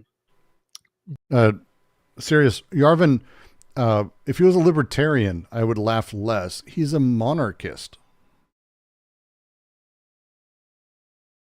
He has a weird version of monarchism. But, yeah. Just to that last one you were making, that's why there's a lot in this book, as shocking as it might be to hear, that I don't disagree with. Like, I actually think with them attacking what many understand as the most popular Freudian analysis, which is that everything comes back to sex, and everything comes back to sex within the family construct. That, oh, if you want to do That is that's not the joke. You want to do this, that must mean you want to fuck your dad. You want to fuck your mom. You ever wanted to be in the army? Well, I guess that means you're gay with your dad. That's not. It's not really that. So the way Freud works, and again, they take this and they run with it in particular ways, but it's not that you have a complex of like the Oedipus complex. They don't deny as actually possibly existing. Where Freud came with it is as a person who is out into the world. There's two sides of this. He started to notice people who didn't have great relationships with mom and dad also were fucked up. Short version. The other half he sort of thought about is, if people don't gain the ability to sort of control their own desires, if they commit incest, they fuck their mom, they act on the desire, because everyone's got desires and they act on this desire. They act on the desire of hatred for the father as someone who's in opposition of that this control of oneself, like I was talking about, it's why the anus and shit equals money, it's about control, learning self-control, learning self-repression, and to sublimate those desires into useful things. This is what Freud was talking about. It's not that, it's not really how they're putting it. It's not far off from what he said. And so they're saying, no, that's stupid, which is a good instinct to follow. It's not really what they're saying. It's actually much more nuanced and complex than that. But that's true. What's interesting with a lot of these Marxists, if I am taking their ideas seriously and following them, faithfully and within the context of their own logic, I don't disagree with a lot of it. It's just I refuse to think it's bad. Like, for example, what they're saying is that we create these constructs almost naturalistically, because nothing here in this model is actually synthetic. It's not like humans were just recently in a natural state and then capitalism showed up and corrupted us. They are saying that capitalism is natural. Fascism again, he's not wrong here. Is natural, and that it is the natural is a funny word for it, but I think generally what he's meaning is that he's Deleuze and Guattari broke the idea of nature versus man, or that we were in a natural state and we were corrupted by becoming capitalist, which is 100% not what D&G refute that we're kind of always in the same state. That breaks down that dichotomy. The destiny of all of these desiring machines to almost work against themselves. It is natural for our desires to create these matrices it's not that really imprison themselves. I just think that's good. He's saying that through the general way that existence happens, it's a stoic system of necessity versus destiny. The idea that as desire existed, we hit a point where people and groups got together in the Earth Socius, and as more and more people showed up, eventually water needed to be managed. And water, this is Whit Vogel's theory, water is a weird thing because a tribe can manage water from a lake or a river. That's great. They just go get it, they walk it back.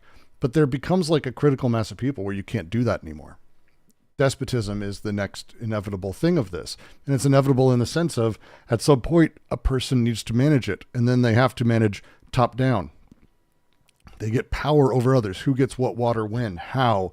There's no democracy in this. A person has to be in charge. And this oriental despotism, as what Vogel calls it, is this sort of emergent property of enough people in a space that has limited water, which is why is the first city that did this, the first city state. This is built into the process and the material conditions. Yes, kids say, most of the time when people say nature, they're smuggling in a value statement, like it's natural, it's good, or inevitable, or that which none of this is the case. It's there's things that haunt it, and they use that phrasing a lot. Capitalism haunts these, representation haunts these, but and more as the way that these systems are built. It's why you have a lot of, in the earth socius and in primitive tribes, the expulsion of value. You don't allow people to maintain a huge amount of debt.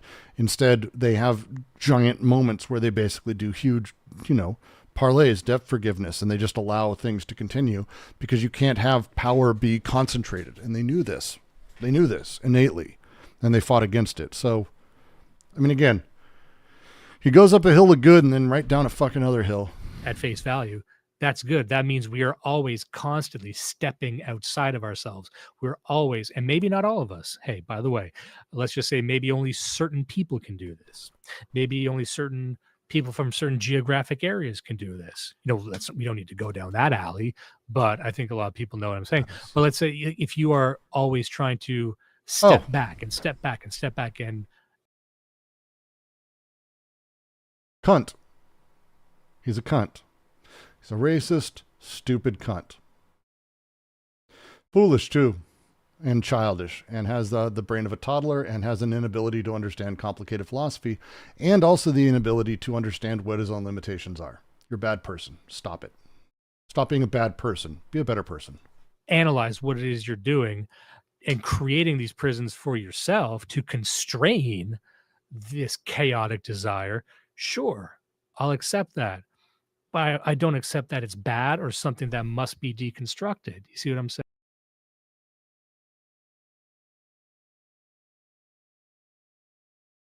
See, here's where you know he's lying. Because he literally wants to do away with the global order. He's a reactionary. He voted for Trump. There's anti-globalist. He wants to do away with these things that are the global order. So he does want to do away with it. He's just too stupid and as a bad person. There's a challenge when you're both of those. Saying, and so I'll actually quite like a lot of this book, but the solution to this is to become a trans schizophrenic. And you know what? That is not the solution, but I'm sure you have a final one. I got news for you, pal. I don't want to become a trans schizophrenic. That's not on the menu for my community, right? And I honestly don't think in this book, at least, they did a good job explaining why their solution is superior. You know what I mean? Like, it just says because it's like, why would I will accept that the schizophrenic is the rebellion against all of this, that it is an attempt to return to uninterrupted flows of desire and to step outside of this entire clockwork machine and just, not be subject to it. I accept that. But why would I want to do that? Why is that anything anyone should do? Okay. I'm going to speak to Trump supporters because this is easy. Why is it that Democrats were willing to vote for their own subjugation? Why is it that they looked at everything that was happening and they said, this is fine. I don't mind this. In fact, I don't care if it gets worse. I want to vote for this. Please, more taxes, less bread. Don't you think that's worth interrogating? Taking a look at the Democrats and saying, well, why is it that they've worked themselves into a place where they would vote like this? For me, I was very clear on it being literally the best of all possible options. I hated your candidate. That's the way it goes. But there are people who very much voted for Kamala Harris. Why? Isn't that worth deconstructing and interrogating? Don't you want to know why that's the case, why your opposition works the way that it does? Or do you have just an absolute lack of care or incuriosity about the world in such a way that you not only don't give a shit, but you can't bring yourself to think about the world in such a way that would allow curiosity to foster in the first place? Because it sounds like, if you read this book fully, it's a great advertisement for fascism. Yeah, a little bit. You could definitely take it. I'm just going to say, yes, it is, and not add qualifying statements. That way. I mean, for instance, when you start getting into the actual Oedipal stuff they talk about, he says, Oedipus depends on this sort of nationalistic, religious, racist sentiment and not the reverse. It is not. I really this shit. The the father who is projected onto the boss, but the boss who is applied to your father, either in order to tell you, you will not surpass your father, or you will surpass him to find our forefathers. Lacan has demonstrated in a profound way the link between Oedipus and segregation.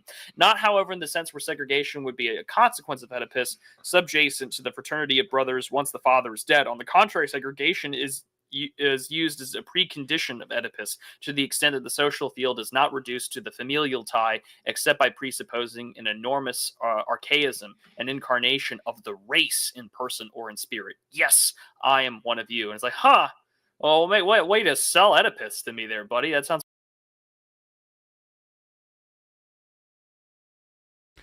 I do appreciate when a fascist self-identifies. Because, again, if a fascist got to where he is because he was able to actually interrogate thoughts, they would have been able to read this book. They would have maybe had issues with it. They would have asked questions. They wouldn't have taken place. They've shown, both of them at this point, that they have some level of ability to read, but that they can't read this book. They're not bright. They're not smart, nor are they learned. They've arrived at everything they've arrived at because it's what was given to them. It's what dad taught them, mom taught them, their world gave them. They're lazy intellectually, and they've shown that. And I don't think it's possible to say otherwise. They've not interrogated any of their beliefs at the level that we're talking about here. Even the level I've interrogated my own thoughts in this very stream is far, far, far beyond anything they've ever done for themselves. So when you see this, realize this is what society is producing. They are results of the material conditions. They're not making choices. They are one and the same. The capitalist eunuch, as they say. Sounds pretty interesting. They start talking about, of course, that this isn't a question of ideology. Rather, instead, it's a part of the social desire to produce. Also, I'll mention it's clear they want to fuck their moms, which is weird. And desire is part of that social and technical infrastructure. And this is why they say, and I think this is a great place where we can sort of tease the next episode where Gio joins us, is hence the goal of schizoanalysis, to analyze the specific nature of libidinal investments in the economic and political spheres, and thereby to show how, in the subject who desires can be made to desire its own repression, whence the role of the death instinct in the circuit connecting desire to the social sphere. All this happens not in ideology, but well beneath it. An unconscious investment of a fascist or reactionary type can exist alongside a conscious revolutionary investment. Inversely, it can happen, rarely, that a revolutionary investment on the level of desire coexists with a reactionary investment conforming to a conscious interest. And that last sentence, revolutionary investment on the level of desire coexists with a reactionary investment conforming to a conscious interest. And he goes on, but kid, you're right. He literally says the quote that's the opposite of the point he made again. When fascists talk about what they believe, and this goes for Yarvin all the way the fuck down, Nick Land included, this is how they function. This is not interrogating. This is not utilizing logic. They pretend it is. Facts don't care about your feelings. Logic.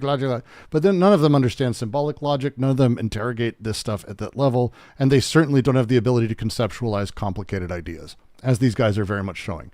So realize they're dumb. They're bad at being people. And this is the result of the world they lived in. And they are purely of their own material conditions and nothing else. So it's depressing.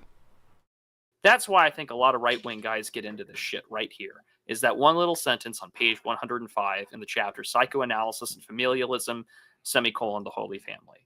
Why? Because there's a lot of people that have some revolutionary ideas on this side of things, but they conform to reactionary investments, that I would like to have the social standings of things that were considered normal prior to the French Revolution, but I would also really like to land on Mars and put up like a blackjack and hooker station there. Yes. This is one of the core points of the book, is that revolutionary investments necessarily need to also coincide with an understanding and a collapse of and a disinvestment of social repression and the repressive structures. You are invested in them and have revolutionary energies. You are a Trumper. You are a fascist. You are a Nazi. This is what those people did. This is why it's important to understand like, actually, if I can say, the point of anti-oedipus is them, how they work and why they work. And they're even saying that they agree with it. They're actually saying, yeah, this is why I am the way I am. And it's what the book said they would say and how they would say it. Huh. They are it. Wow.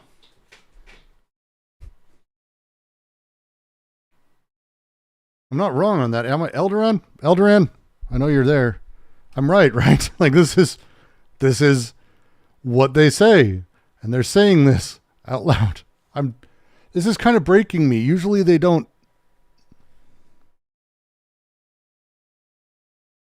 Usually they don't say the thing. Thank you. 100% good. Usually they don't say the thing. Like, hey, I'm a fascist because I do have revolutionary interests, but also I really, really, really think about Rome a lot. And because of that, I'm invested in repressive mechanisms. But I don't like Anti-Oedipus, and it's not a good book, even though I'm literally proving it. Oh, God.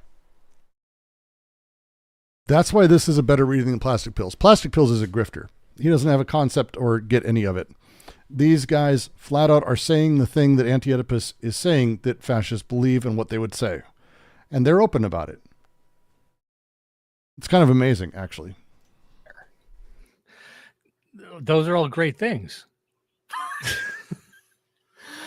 No, that probably is where we need to depart soon, because the next episode I think we'll add, because you're thinking that, oh, that must have been the entire book. Like, we're really only, I'd say a quarter to a third through Yeah. it. I mean, you've been jumping literally all over. You've already read from chapter 3 multiple times, so fuck off with that. We've touched on some really interesting ideas about how, this isn't just locked within the modern timeline. Like, a lot of this relies on an interpretation of pre-modern man, of ancient man, and hypothesizing how they lived. So did you read something there? Yeah, I saw a super chat on Entropy. It's from our friend Sean Schaefer. He says, it seems like the best argument against these ideas is to redact the author, or at least call him a fag. I think You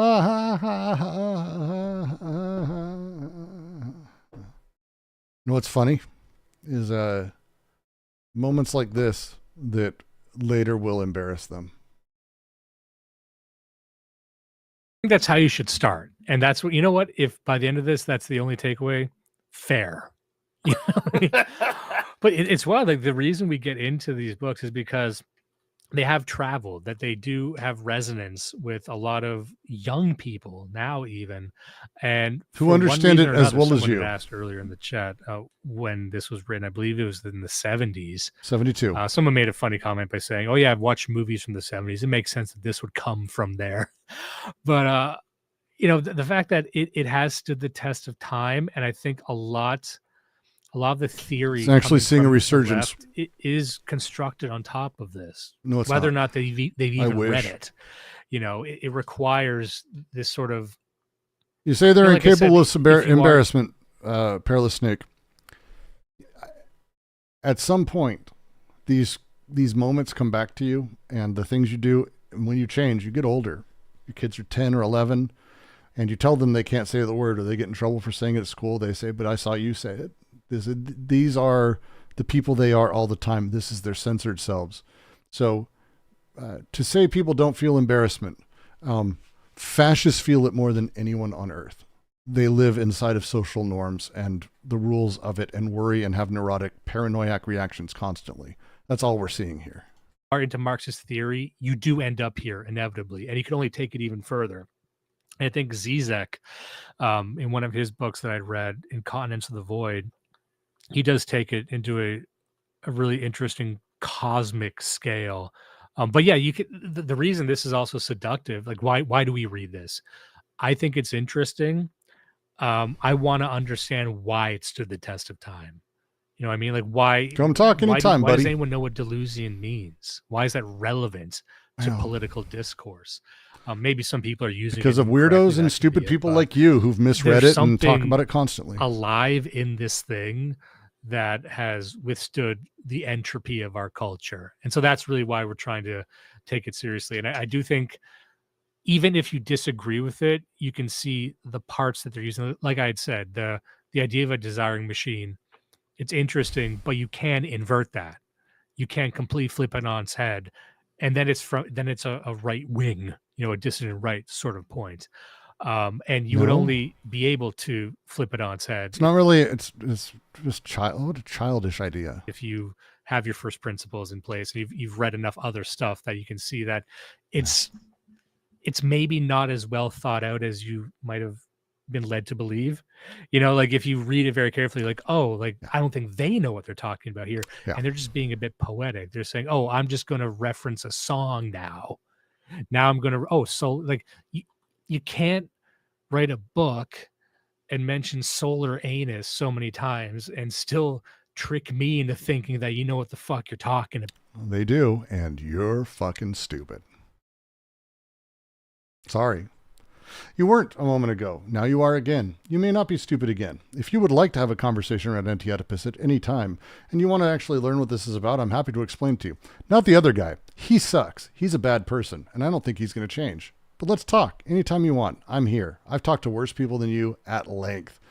I'm still pretty sure that I spent hours debating Chris Langan inside of our server. And that was torture. About I'm sorry, it's not going to happen. And that sounds very dismissive, but I dismiss. That's my prerogative. I'm allowed to wave my velvet gloved hand and say this is fucking stupid. Not all of it, but it has to be, because again, the destination of something like this is the deconstruction of all of society, all of human endeavor. Oh no, it was Chris Langan. I'm just letting you know. It was Chris Langan, Wig. It's a long story. If you search Chris Langan on the DGQC, you can find it. And we know it's him because he tweeted about, within minutes of me banning him in the discussion, he made a tweet about how shitty online communities are. Within moments. It is a genuinely long and awful conversation on the DGQC. Enjoy. It's fun. You can go read it. But like I said, with that same sleight It's entirely of hand, possible it was that this is just a gleaming endorsement and glorification of fascism, which I'm sure was not intended, but you should have provided a better solution than being a trans schizophrenic. That doesn't work on everyone. It's not going to work on us. It's not what they want either.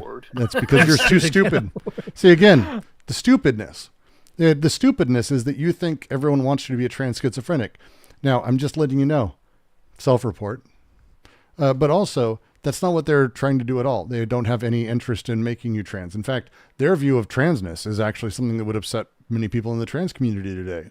That a man wanting to be a woman or a woman wanting to be a man is not, it's not the same. It's not good either. That the sticking to normative gender roles itself is problematic, that we need to break beyond these things. This is not something that the trans community would do today. It's not really how we talk about it. There's a lot of complexities in the way that this exists as a political and reality. They're not doing that. You're doing that because you can't think beyond what you do. You can't think beyond how your brain is reacting to the issues of the day. You don't have this larger view of a lot of authors and a lot of people who have come before DNG that they are borrowing from, cribbing from, and taking from, and that they've done a lot of very, very good work on. Tomes of knowledge, difference and repetition, as a simple example, all the way through to empiricism and subjectivity. 2 books on Spinoza, one that's very tiny, you could totally read. Another one that's much more dense, expressionism, that actually is better, and I now love it more. But all of this, you don't care. You don't give a fuck. Because, again, you're just dismissing it from this read. And if this is how you dismiss this, after all this that you've apparently read, after all this that you understand, and you dismiss it and say this, I can only assume that you didn't dismiss your current beliefs because they were fed to you like baby food to a toddler and never challenged you at all. Oh, geez, the fucking chat's going wild. now they're just talking about movies. This is why you can't bring up movies in these things, and maybe we have to have a hard rule on these in the future. See, this is why you just need to make Movie Corner something you put on your Gumroad.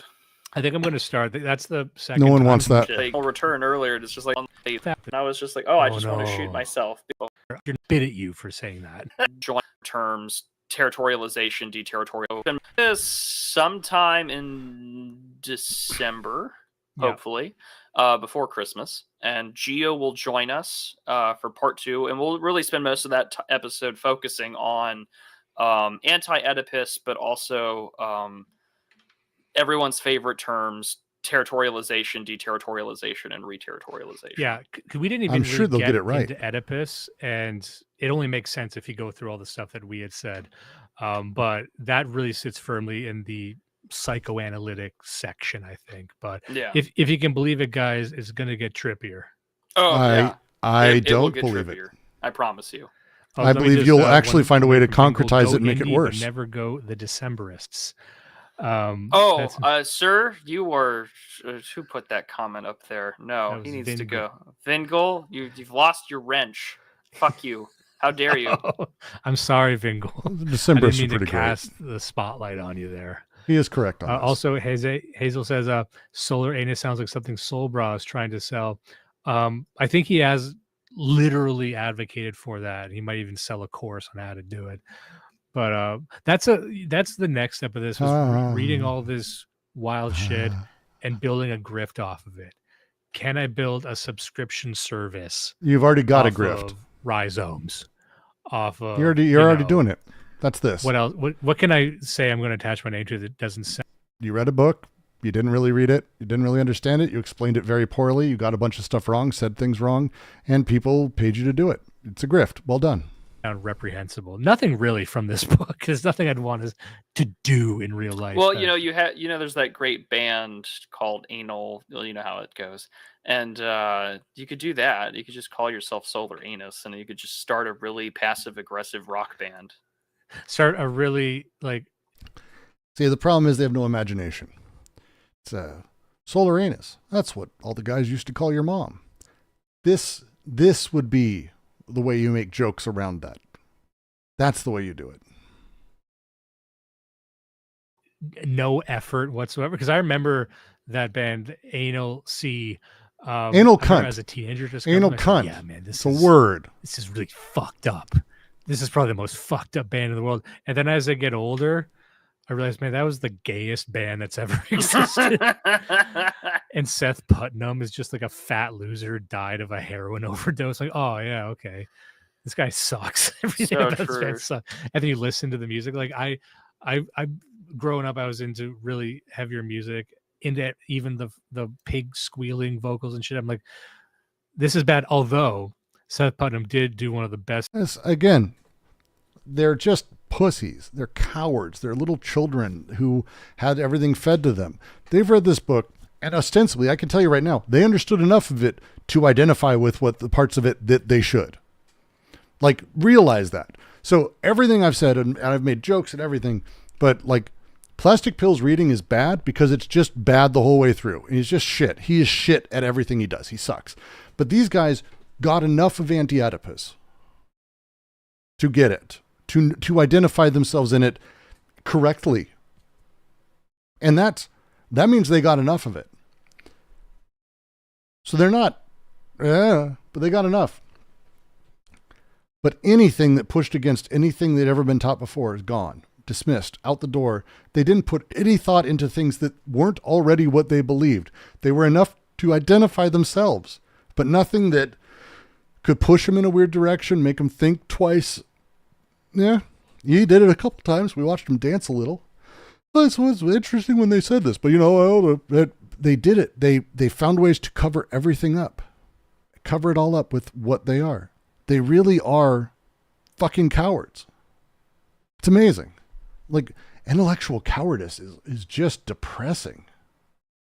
Best musical projects ever, called Impaled Northern Moon Forest, which is just making yes. fun of black metal bands. They just did like an acoustic black metal album that was spoofing. And I think about that name all the time, Impaled Northern Moon Forest. It feels like a random Okay. name generator that Fascinating movie. Tomorrow, me tell what it means conservatives throughout the 20th century, means, and what that means for the Trump administration. All right. They are useless and crap.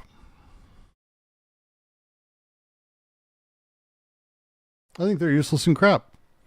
I think that's a fair way to put it. Well, I think, do you guys agree? They're useless and crap? I think they're just useless and crap. Useless and crap?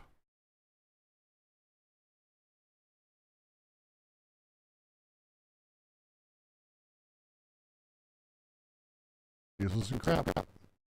Good job being useless and crap, everyone. But, with the QC, we try to do a little bit more with our time. We try to do a little bit better. So I hope that I have helped you grab a little bit more of understanding. And I actually really appreciate them offering up perfect examples of fascism and the fascist and the fascizing mind as they identified with the parts of the world that they said they did, that they had revolutionary capacities, but were invested in the social structures. Is, again, literally what D&G say they would be.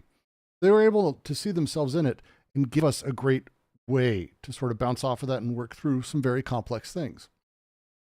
If you're watching, subscribe, give a like, all that fun stuff. I'm going to be back. We're going to make our way through this another day.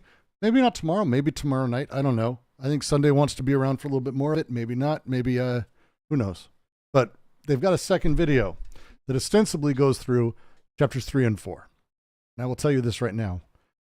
I really, really, really can't wait, because this last reading, I am very excited about where I got to with chapter 3. Chapter 4, more difficult. Having a fun time learning and getting through it this time. Chapter 3, fucking, I'm ready for this shit. I've got my Godelier, I've got my Strauss, I've got my Grial, you name it, I've got it fucking sitting behind me. We're going to have a fun time. Audio's crunching again. Oh. Wait. Did it crunch at all when I was doing the other thing?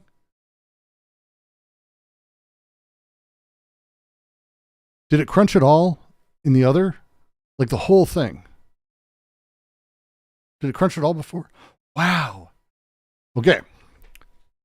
So I've learned that my audio interface, if I directly pull, input 1, which is the mic, every 30 seconds it goes to shit. If I use the loop back function, which ostensibly is just that input at this point, no problem.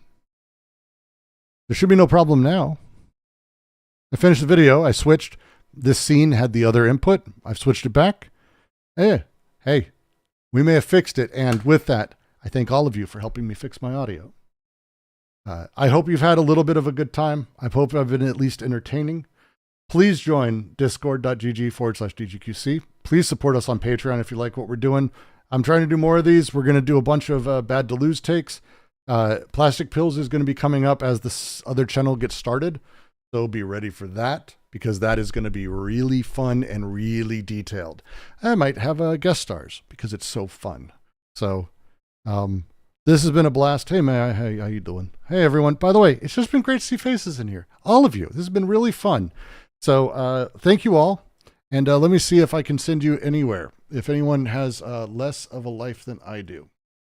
We're going to find out right now who is still streaming. Who's up late? Let's see. Where can I send anybody? Me. There's a bunch of upcoming. And I'm not going to send you to an upcoming stream. Just not going to do that. There's a lot of upcoming. Jesus. No one's live. So with that, it's going to be it. Everyone's... Oh, Kid started streaming? Really? Well, then I'm going to fucking try to find Kid. One sec. I usually have 6 people. So we're going to do... Kid not... Did Kid start streaming, really? No, Kid is not streaming. Saying he should. He's not going to fucking stream tonight. He's not... 1, 2 in the morning, he'll be going till 4 in the morning. We're good. Thank all of you for joining. Again, be watching for more. We're going to finish beating up on this. And it is a standing invite. I do literally, and everyone here who's been will tell you, I have no issues with anyone asking questions about AO. I love it. Come with humility, because it's a complex book. Deleuze is complicated. Philosophy is difficult. It is not just thinking. With that, have a lovely night or day, wherever the fuck you are. Thank you all.